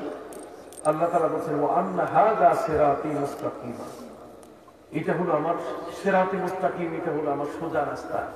কোন রাস্তা বলেন না? এই সোজা রাস্তা, যেই সোজা রাস্তার মধ্যে কারা কারা চলে, এই সোজা রাস্তায় তুমি কাদেরকে পাবে? তোমার বন্ধু কারা? মহান কোরআনের মধ্যে আল্লাহ বলেন, উলাইকা মা আনআমা আল্লাহু আলাইহিম মিনান নাবিয়্যিন والصديقين والشهداء والصالحين وحسن أولئك رفيقا। আল্লাহ বলেন, হাইওয়েতে ডাকাত সহজে উঠে না, কথা বল না, হাইওয়েতে চোর সহজে উঠে না, সেখানে পাহারাদারি বেশি। আল্লাহর জান্নাতে যাওয়ার জন্য সিরাতে মুস্তাকিমে যারা পাহারা দিচ্ছেন, তারা হলেন নবী এবং রাসূল। যারা বলেন নবী এবং কি, এই নবী এবং রাসূল যেই পথে চলে, উলাইকা মা আনআমা আল্লাহু আলাইহিম মিনান নাবিয়্যিন ওয়াস-সিদ্দীকিন, সত্যবাদীরা, ওয়াস-শুহাদা, জীবন যারা উৎসর্গ করেছেন আল্লাহর পথে, সিরাতে মুস্তাকিমের পথিক তারা, ওয়াসসালিহিন, এবং পীর বুজুর্গ যারা। সুবহানাল্লাহ বলেন। তাহলে পীর বুজুর্গ যারা, শহাদা যারা, শহীদ যারা, সিদ্দিকিন, সত্যবাদী যারা, নবী যারা, যেই পথে তারা চলেছেন সেই পথটা হলো আমাদের পথ কিনা? জোরে বলেন। অতএব সম্মানিত সুধী ভাইরা আমার, জগতের মধ্যে নবী এবং রাসূলের পথ ছাড়া বাইরের পথ হলো শয়তানের পথ। এই জন্য আমার আল্লাহ বলছেন, ওয়া আন্না হাযা সিরাতী মুস্তাকিমান ফাত্তাবিউ ওয়া লা তাত্তাবিউস সুবুল। অনেক পথে চলবে না, আঁকা বাঁকা পথে চলবে না, সেখানে কিন্তু ছিনতাইকারী তোমার জন্য অপেক্ষা করছে। তাহলে আসুন, আমাদের দুই ধরনের সবচেয়ে বড় বিপদ আমাদের সামনে, একটা হচ্ছে আমলি বিপদ, একটা হচ্ছে আকীদাগত বিপদ। কথা বলুন। যেমন আপনি নামাজে দাঁড়াইছেন, ঠ্যাং ঠাক করতেই আছে, কথা বলুন, পাও কি বিশ্বফাক, নামাজ পড়তেছে, নামাজে দাঁড়াইলে খালি পায়ে পায়ে বেড়া লাগাইতেছে। কি বুঝেন কিনা? আপনি দেখবেন যে লোকটা আমলে ত্রুটি করতেছে, আমার ঠ্যাংয়ের মধ্যে ঠ্যাং, এত বড় বেয়াদব। একজনের পা আরেকজনের পায়ের সাথে লাগলে এটা বেয়াদবি না?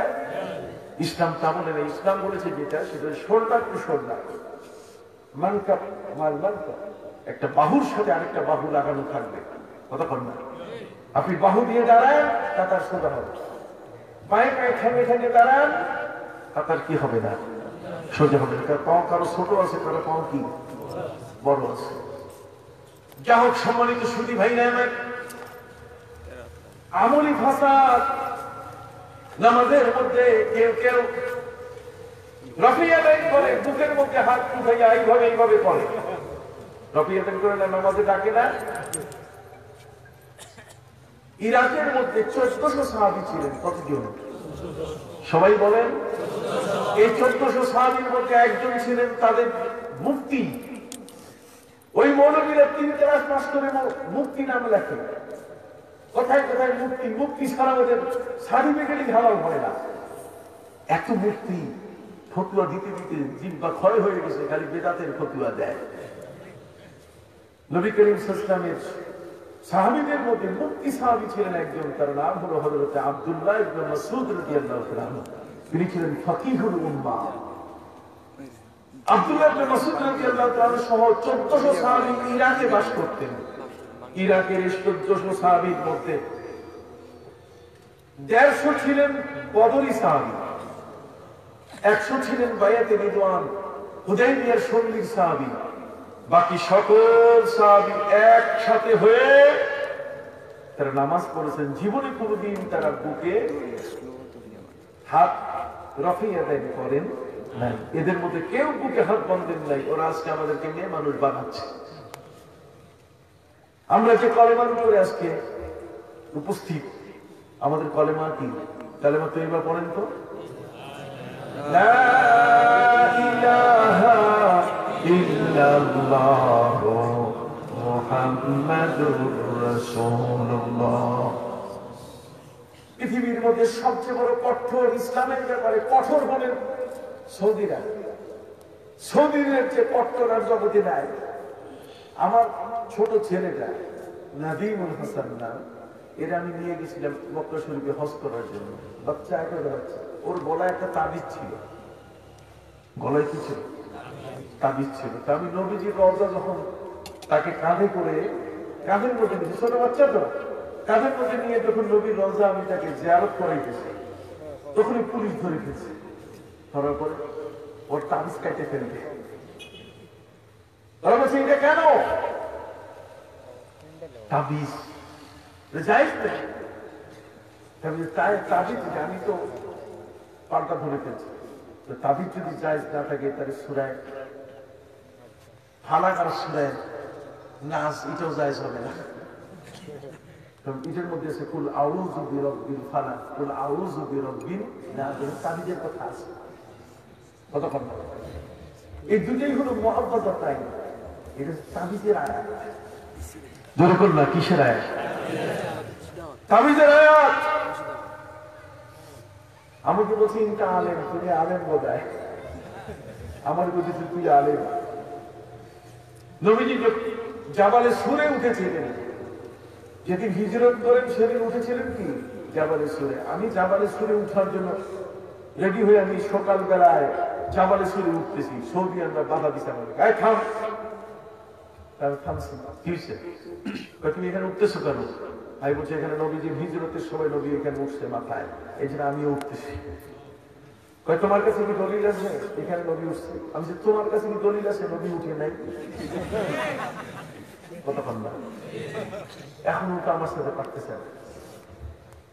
তোমার কাছে দলিল তুমি যদি কইতে পারো তাহলে আমি খুশি হবো। আমি তখন লোকগুলো উঠতেছে উপরে উঠে দলিল, অন্য পাহাড়ে তো উঠতেছে না। এখন আমার বলছে ফিন জামিয়া, তুমি কোন বিশ্ববিদ্যালয়ে পড়ছো? তুমি একজন আলেম বোঝায়, এক বোতল পানি দিতেছি, এটা নিয়ে উপরে উঠে এক বোতল পানি দিল, তারপরে উপরে উঠলাম ওই নবীজিকে যেখানে আবু বকর সিদ্দিক সহ সিদ্দিক আকবর সহ যেখানে নবীজি গুহার মধ্যে ছিলেন, যেখানে মাকড়সা জালি পেতেছিল, আবু বকর সিদ্দিককে যেখানে সাপে দংশন করেছে, এই জায়গাটা আবার যাওয়ার সুযোগ হয়েছে। যাই হোক সম্মানিত শরীর ভাইরা, আরবের মানুষ যারা, আরবের বর্তমান যারা, তারা বড় কঠোর। আমি আজ থেকে কয়েকদিন আগে গত 28 তারিখে মঞ্জুর ভাই জানেন আমি উমরা করে আমার গোটা ফ্যামিলিকে নিয়ে গেছিলাম। উমরা করে আবার আপনাদের এখানে মাহফিল পাশে কোথায় যেন একটা মাহফিল করলাম রাখালগঞ্জের মাহফিল করে দেখি ডিসেম্বর মাস খালি গোলমাল, কে কোন পাশে কারো ধাওয়া করে, মানুষ মক্কা শরীফ জায়গা কথা বুঝতে পারছি। বাচ্চা কাচ্চা নিয়ে সব মক্কা শরীফে আমি চলে গেছি। যাওয়ার পরে মদিনা শরীফে আমি নবীজি সাল্লাল্লাহু আলাইহি সাল্লামের রওজা জিয়ারত করে ফিরলাম। কথা বুঝতে পারছেন? এই যে দেশটা মদিনা শরীফ, মক্কা শরীফ, আপনি দেখবেন কলক টাওয়ার, জমজম টাওয়ারের উপরে স্ক্রিনে লেখা উঠতেছে, সেখানে পুরা কলেমাটা লা ইলাহা ইল্লাল্লাহু মুহাম্মাদুর রাসূলুল্লাহ। মদিনা শরীফের মধ্যে যতগুলো বাতি আছে, ঝালর বাতি, প্রত্যেকটাতে কি লেখা আছে? লা ইলাহা ইল্লাল্লাহু মুহাম্মাদুর রাসূলুল্লাহ। সারা দুনিয়ার সবখানে লা ইলাহা ইল্লাল্লাহু মুহাম্মাদুর রাসূলুল্লাহ। কিন্তু আপনি কি জানেন যে বাংলাদেশের কিছু কিছু মসজিদে মোহাম্মদ শব্দটাকে খুঁচাইয়ে উঠে দেওয়া হচ্ছে, যে কলেমার মধ্যে এটা হবে না। কিন্তু ওরা জানে না এই কলেমাটা আমাদের কুদরতি কলেমা। আলাম তারা কাইফা দারাবাল্লাহু মাসালান কালিমাতান তাইয়িবাতান কাশাজারাতিন তাইয়্যিবা আসলুহা সাবিতুন ওয়া ফারুহা ফিস সামা তুতি উকুলাহা কুল্লা হিনিন বিইذনি রাব্বিহা।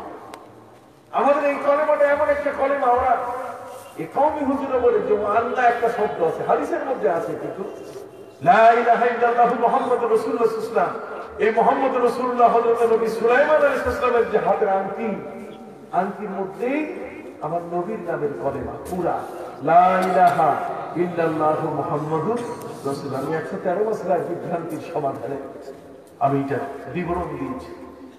সম্মানিত শুধু তাই নয়, বরং আমি ক্লিপ্টন সাগরে গেলাম। ক্লিপ্টন সাগরের পাশে একটা বিশাল মিউজিয়াম। সেই মিউজিয়ামের মধ্যে প্রায় 600 বছর আগে একটা মাছ ধরা পড়েছে সমুদ্রে। এই মাছটা আমি 2 হাত লম্বা করলে যত লম্বা হয়, এত বড় প্রশস্ত, তার মাথা থেকে লেজ পর্যন্ত পুরা কলেমা তাইয়্যিবা লেখা লা ইলাহা ইল্লাল্লাহু মুহাম্মাদুর রাসূলুল্লাহ সাল্লাল্লাহু আলাইহি ওয়াসাল্লাম।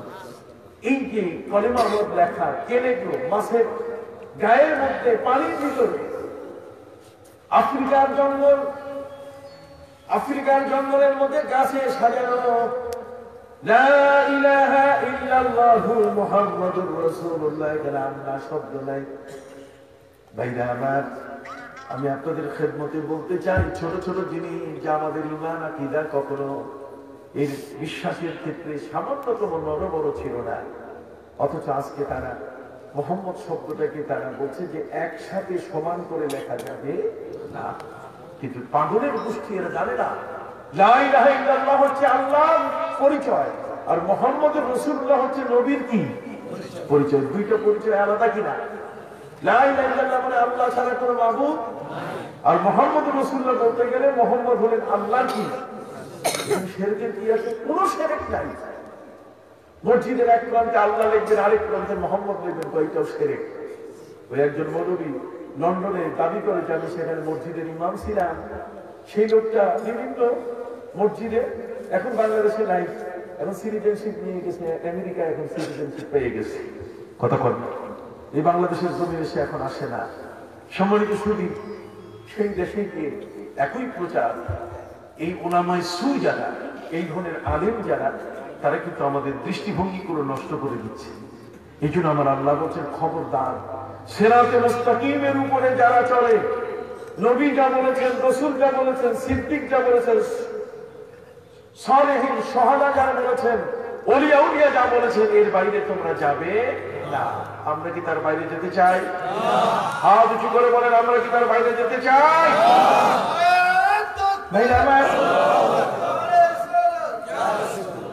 ওরা বলে, ওরা বলছে যে আদম আলাইহিস সালাম নাফরমান ছিল।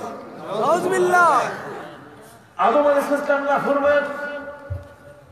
বাবাকে যদি কেউ গালি দেয়, তার সেই ছেলেটা কি ভালো ছেলে? কথা বল না। বাবাকে গালি দিলে সেই ছেলে কি ভালো ছেলে? কখনো ভালো ছেলে হতে পারে?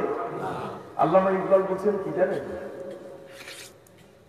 কিয়ামত কি দিন রোজ মাহশর मैं जन्नत में घिस जाऊंगा क्योंकि वो जन्नत तो मेरा बाप का घर है।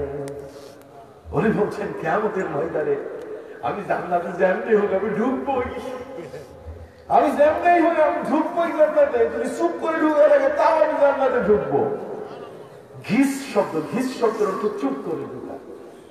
জান্নাতের মধ্যে আমি চুপ করে ঢুকবো। কেন? যেটা আমার বাপের বাড়ি। বাবা আদম আলাইহিস সালাম, বাবা আদম না? বাবা আদম হলে আমার বাপ না? আমার বাপের বাড়ি হচ্ছে কি? জান্নাত। জোরে বলে, আমার বাপের বাড়ি কি?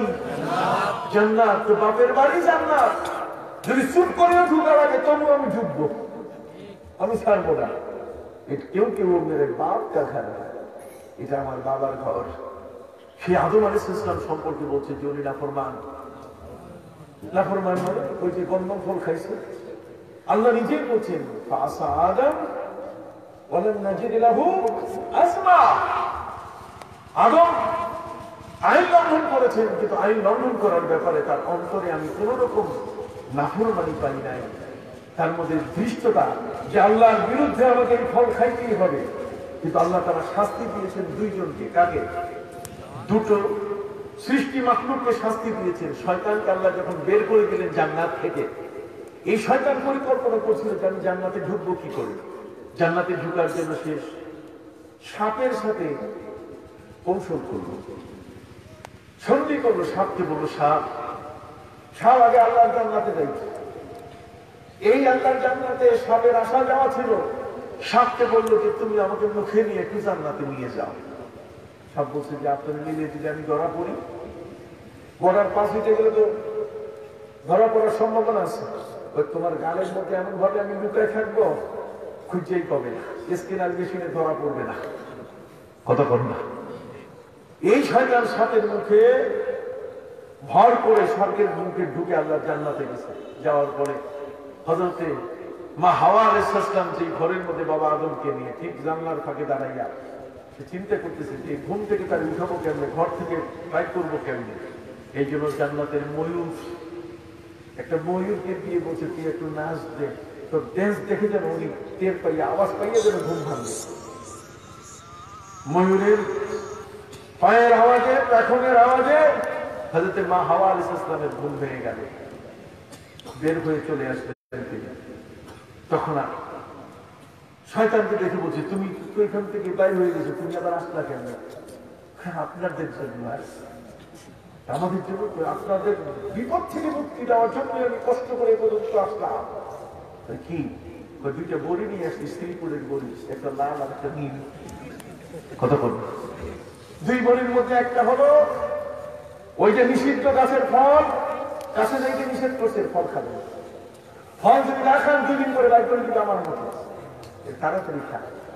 আর এই ফলটা খেলে জীবনে কোনোদিন যৌবন হারাবে না, জীবনে কোনোদিন মাথার চুল দাড়ি পাকবে না। মা হাওয়া বলছেন দুইটাই তো দরকার, কথা কথা। বাবা আদমের কাছে তিনি উপস্থিত করছেন, তখন তো এই ধরনের চিন্তা জানা ছিল না যে রাজশাহীর খোঁজমিয়ামে ফরমালিন মিশায়, ফরমালিন কোম্পানিতে ভিতরে ঢুকছে, এটা তো বাবা আদম জানতেন না। কথা কি বুঝতে পারছি? সম্মানিত শুনি অবস্থাটা এমন হয়ে গেল যে হযরতে মা হাওয়া কর্তৃক পরিবেশিত খাবার খাওয়ার সাথে সাথে জান্নাতের পোশাক খুলে যাওয়া শুরু করলো। শয়তান বলছে সাকসেস। তাকে সহযোগিতা করছে কে? সাপ আর কি ময়ূর। এই জন্য দুইটা প্রাণী উপরে আল্লাহর গজব। সাপ দেখলে মারতে হয়, কথা কন। আর ময়ূরের আল্লাহ শাস্তি দিচ্ছেন যে ময়ূর কোনদিন বাচ্চা প্রসব করতে পারে না, বরং ময়ূর বাচ্চা তার গর্ভে যখন আসে তখন মুখ দিয়ে প্রসব করে, কথা কন। এটা প্রসব করে কি? মুখ দিয়ে প্রসব করে। এটা হলো তার শাস্তি। আপনার কথা বুঝতে পারছেন? তাহলে আদম আলাইহিস সালাম তিনি নাফরমান হলেন, তিনি তো একজন নবী। কি করে তিনি নাফরমান হলেন? স্ত্রীর পরিবেশিত খাবার তিনি খেয়েছেন, তিনি তো কোনো অপরাধ করেন নাই। আপনার কথা কি বুঝতে পারছেন? অথচ আদম আলাইহিস সালাম যে গাছের ফল খাইছেন, এই কারণে তাকে তার ছেলে যদি নাফরমান বলে, তাহলে এই ছেলেকে আপনি কি কখনো পাত্তা দিবেন? ছেলে বলেন এই লামসাবি যারা, কথা কন না, যারা মৌদুদীপন্থী, তারা বাবা আদমকে কি বলে? নাফরমান বলে, কথা কন। নাউযুবিল্লাহ। ঠিক হলো ভাবে মুসা আলাইহিস সালামকে তারা বলছে যে মুসা আলাইহিস সালাম উনি গুনাহ কবিরা করছেন। দুনিয়ার সকল নবী পবিত্র, সকল নবী মাসুম, অথচ হযরত মুসা আলাইহিস সালামকে তারা বলছে কি যে মুসা আলাইহিস সালাম তিনি গুনাহ কবিরা করছেন। কেন? এক দারোগা একজন বুড়া মানুষকে পিটাইতে পিটাইতে নিয়ে যাচ্ছে, সেই মানুষটার ঘাড়ের মধ্যে অনেক বোঝা। বুড়া মানুষটা দাঁড়িয়ে মুসা নবীকে বলছে, মুসা তুমি দেখছো এই দারোগা আমার উপরে যে বোঝাটা বহন করার শক্তি, তার চেয়ে ডবল বোঝা চাপাই দেওয়া হয়েছে, আমি হাঁটতে পারতেছি না, এই লাঠির বোঝা আমি নিতে পারতেছি না, তুমি একটু দারোগারে একটু অনুরোধ করো যাতে এই কষ্টটা আমাকে না দেয়। মুসা আলাইহিস সালাম দারোগাকে বললেন, দারোগা রে দারোগা, তুমি দেখো তোমার চেয়ে বুড়া মানুষ, তোমার চেয়ে বয়সে বেশি, যতটুকু বোঝা মানতে পারে তার চেয়ে তুমি ডবল বোঝা তার কাঁধে চাপিয়েছ, অতএব লোকটাকে তুমি আস্তে আস্তে নাও, তুমি মারতেছো কেন? তখন দারোগা বলছে, যদি তুমি এরকম কথা কও তাহলে বোঝা তোমার কাঁধে চাপাই দিব। মুসা আলাইহিস সালাম ছিলেন খুব গরম নবী, হাতে হান্ডাওয়ালা, ডান্ডাওয়ালা নবী। তুমি আমাকে এই কথা বলো, তুমি দারোগা, কিসের দারোগা, কিসের পক্ষে? মুসা আলাইহিস সালাম যেমন তেমন আজরাইল জান কবজ করার জন্য আসছে, আমি চাইছি আপনার জান কবজ করতে। মুসা বলছেন জান কবজ করতে আসছে, শুরু করবো কোন দিয়া? কিসের শুরু করবো, কিসের থাপ? এক থাপ করে আজরাইলের চোখ একটা কানা হয়ে গেছে। এই কানা চোখ নিয়ে এমন দৌড় মারছে আল্লাহর কাছে, মাহবুব অবস্থা খারাপ, আপনি আমাকে যে মন্ত্রণালয়ের দায়িত্ব দিয়েছেন এই মন্ত্রণালয়ে কিল ঘুষি ছাড়া আর কিছু নাই, আমার চোখ একটা বাই হয়ে যাওয়ার পালা শেষ। ইসলামী হাসপাতাল কোথায় আছে? কথা বল না, চক্ষু হাসপাতাল কোথায়? আমার চোখ শেষ। আল্লাহ বলছেন কি হয়েছে? মুসা নবী দিছে তারপর আল্লাহ বলছেন তোমার কই নেই আমি যে কোন নবীর কাছে যাইয়া জান কবজ করবো না, আগে নবীর কাছে অনুমতি দিবা। আমি কি আসতে পারি? না, আমি কি আসতে পারি? নবীর মর্যাদা কত বড়, নবীর শান কত বড়। আজরাইল আলাইহিস সালাম নবীর ঘরে আসতে গেলে অনুমতি লাগে, দুনিয়ার কারো ঘরে অনুমতি লাগে।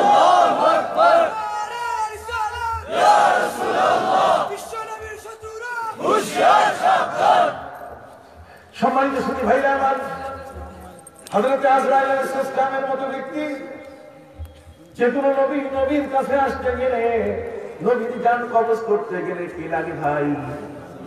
অনুমতি লাগে। দুনিয়ার আর কারো ঘরে ঢুকার জন্য অনুমতি লাগে না, কিন্তু নবীর ঘরে ঢুকতে গেলে কি লাগে? আল্লাহ পাক রব্বুল আলামিন দেখলেন আসলে মুসা নবী এমন থাপ্পড় মারছেন যে থাপ্পড়ের কারণে তার চোখ নষ্ট হয়ে গেছে। আল্লাহ বলে দিলেন যে ঠিক আছে, তাহলে তোমাদের দেখলে তো এরকম তীর ঘুষি মারবে সবাই, যাও তোমার সুরতটাকে আমি গোপন করে দিলাম। কিন্তু আইন বহাল। আইন কি? নবীর কাছে গেলে কি করতে হবে? জান কবজ করতে হলে অনুমতি নিতে হবে। চিৎকার দিয়ে বলুন সুবহানাল্লাহ, আরো জোরে বলুন সুবহানাল্লাহ। সেই মুসা নবী আজরাইলকে যেমন থাপ্পড় দিয়েছেন, চোখ বাইর হয়ে গেছে। কাজে তারকা এরি বেরি কথা বলে তার কি ছাড়বে? কতক্ষণ দিছে না, এক থাপ্পড়ে তারকা মাটিতে পড়ে গেছে, স্ট্রোক করে শেষ, এক কিলে খতম। মুসলমান বলছে হায় হায় হায়, আমি তো একটা কিল দিচ্ছি, আমি 2 হাতে দিলে তো আরো মারাত্মক হয়ে যায়, দিছি মাত্র একটা।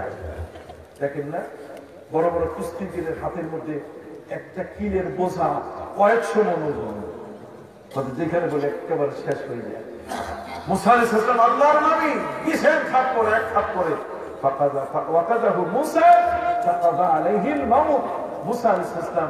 আঘাত করার সাথে সাথে তার মৃত্যু হয়ে গেল। মুসা নবী নিজেই বললেন আমি এই কাজটা ঠিক করি। আল্লাহ তাআলা তাকে এটা মাফ করে দিয়েছেন, কতক্ষণ না। কিন্তু সে মুসা নবীকে নাফরমান বানায়। নবীদের ভুল যারা ধরে তারা আমাদের নামাজ কমায় দিতে চায়। নবীদের সম্পর্কে যারা বাজে মন্তব্য করে, নাফরমান বলে, তারা আমাদের তারাবি 20 টাকা থেকে 8 টাকা দামতে চায়। আমরা কি সেটা কখনো মানব? আল্লাহ তাআলা কোন রকম পার্থক্য করেন নাই সাহাবীদের ব্যাপারে। রাদিয়াল্লাহু আনহুম ওয়া রাদু আন। as-সাবিকুনা আল-আউওয়ালুনা মিনাল মুহাজিরিন ওয়াল আনসার। সাহাবীদের পাঠ শুধু দুইটাই, হয়তো তিনি মুহাজির হবেন আর না হলে তিনি কি হবেন? আনসার হবেন। কি বলেন? এই দুইটা পাঠ ছাড়া কোনো তৃতীয় পাঠ নাই, মাঝখানে আর কোনো অংশ নাই। হুব্বুল আনসারি মিনাল ঈমান। কতক্ষণ না, যারা আনসারি সাহাবী তাদেরকে ভালোবাসতে হবে, মদিনার সাহাবী ভালোবাসতে হবে, মক্কার সাহাবী ভালোবাসতে হবে।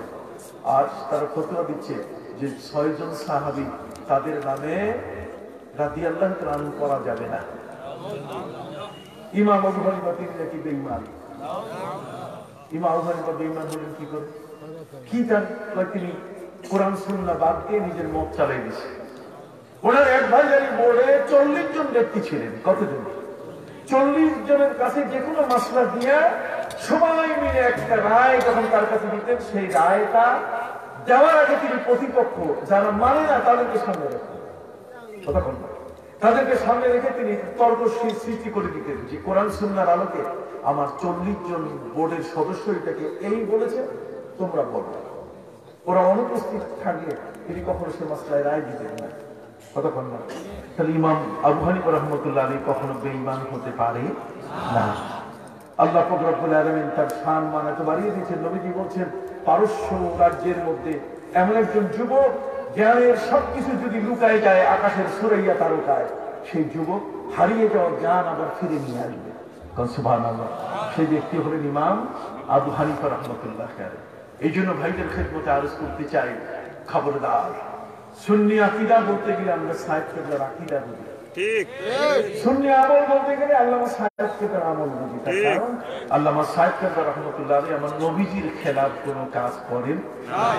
তাফসীরা ফুরফুরা বলেন, কেউ নবীজির খেলাফ আমল করেন নাই। নবীজির সামান্যতম খেলাফ আমল করলে আর বুজুর্গ থাকা যায় না। ওই হাতের আঙ্গুল ফাঁক করার কারণে মা বলেন বলছে এটা বুজুর্গ না। তাই নবীজির কোন আমলে যদি কেউ বেদাত করে তাহলে সে বুজুর্গ হওয়ার কথা নয়। অতএব মিলাদ যেটা তোমরা বেদাত বলছো, ওই বেদাত নয় যে বেদাতে মানুষের ঈমান নষ্ট হয়। ওই সময়কার বেদাত রাফিজিরা যারা করেছে, খাওয়ারেজরা যারা করেছে, ওই যুগের বেদাত। বর্তমান যুগের বেদাতের অভাব নাই, নতুন নতুন বিষয় আসবে, এগুলোতে ধর্মের কোনো ক্ষতি হবে না। অতএব সম্মানিত শুনে সহজ কথায় আপনাদের খেদমতে আরজ করতে চাই, আপনারা এই সুন্নিয়তকে ধরে রাখবেন। সম্মানিত সুধী, টাকা লাগবে বলেন? হ্যাঁ, ধরিয়া রাখতে গেলে টাকা লাগবে। সম্মানিত সুধী, আপনারা দয়া করে একটু মেহরবানি করে একটু যার যেমন আছে একটু শরীক হয়ে যান। আজ আমার লেখা বইগুলো নেবেন, আমার লেখা বইগুলো রওজা মোবারকে জিন্দা নবী ওরা মানে না, মিলাদ কিয়াম মানে না। এদের উপরে আমি বই লিখেছি, আশিকে রসুলের চোখে মিলাদ ও কিয়াম দরুদ ও সালাম, 113 মাসলায় বিভ্রান্তির সমাধান, শবে বরাতের উপরে বই লিখেছি, নবীজির রওজা জিয়ারতের উপরে বই লিখেছি, তারপর 113 মাসলা হজের উপরে নানা ধরনের বই লিখেছি। আপনারা আমার খাদিমের কাছ থেকে নেবেন। আগামী 3 এপ্রিল উমরায় যাচ্ছি 313 জন নিয়ে। আপনারা যদি কেউ সঙ্গী হতে চান, এখানে হুজুর আছে, মঞ্জুর ভাই আছে, লিফলেট আছে, আপনারা যদি আমার সঙ্গী হন যেতে পারবেন। যারা জীবনে উমরা করেন নাই, 80-85 হাজার টাকা দিয়ে মাত্র আপনারা নবীজির মক্কা মদিনা 14 দিন সফর করে আসতে পারবেন আমার সাথে। আল্লাহ কবুল করুন সকল বলে আমিন। সম্মানিত সুধী আছেন আপনাদের মধ্যে কেউ সামনে সামনে যারা আছেন একটু একটু হাঁটেন, একটু বাচ্চারা একটু সামনে সামনে একটু জিকির করেন। আল্লাহ আল্লাহ আল্লাহু লা ইলাহা। সময় মিলে যার যার পকেটে যা আছে একটু দিয়ে শরীর হয়ে যাবে। দক্ষিণ মদন গৌরী লতিফিয়া ইসলামী সংঘের পক্ষ থেকে 3 দিন ব্যাপী 16তম সুন্নি মহাসম্মেলনে আল্লামা সাহেব কাবলা রহমতুল্লাহি আলাইহি এই পবিত্র ইসহালে সওয়াবে 4000 টাকা তারা দিয়েছেন। জোরে বলেন মারহাবা, আরো জোরে বলেন মারহাবা। সম্মানিত সুধী প্রত্যেকেই যার যার পকেটে যা আছে একটু দিয়ে শরীর হয়ে যান। আল্লাহ রব্বুল আলামিন যেন আপনাদের দানগুলো কবুল করেন, সকলে বলেন আমিন। আর বইগুলো নেওয়ার খাদেম তুমি ওই দিকে যাও, যদি নেয় কেউ আর থাকলো, আর কেউ যেন বাকি না যায়, সবাই একটু একটু দান করে শরীর হয়ে যান। আল্লাহ আল্লাহ আল্লাহু লা ইলাহা ইল্লাহু আল্লাহ আল্লাহ আল্লাহু লা ইলাহা আল্লাহ আল্লাহ আল্লাহু লা ইলাহা আল্লাহ আল্লাহ আল্লাহু লা ইলাহা। হাজিরিন, আমার ঘরে অসুস্থ রোগী আছে। আমার এক নাতনি আছে 3 মাস ধরে অ্যাপোলো হাসপাতালে থাকার পরে, আপনি জানেন দোয়া চেয়েছি সব মাহফিলে, মঞ্জুর ভাইয়ের কাছে সাথে কথা হয়। এখন ঘরে নিয়ে এসেছি, বেশ অসুস্থ, আল্লাহ যেন তাকে শিফা দান করেন। আগামী 14 তারিখ আমার মা দুনিয়া থেকে বিদায় নেয়। গত জানুয়ারি মাসের 14 তারিখ, সেপ্টেম্বর বাড়িতে আসতে পারি নাই। আগামী 14 তারিখ ইসহালে সব মাহফিল আপনার যাবেন সেপ্টেম্বর বাড়িতে। আমি তো গত বছর আসতে পারি নাই, যেহেতু ওই দিন আমার মায়ের দাফন হয়েছে। কথা বুঝতে পারছেন? আমি আমার মা মরহুমার জন্য দোয়া চাই। 15 জানুয়ারি আপনারা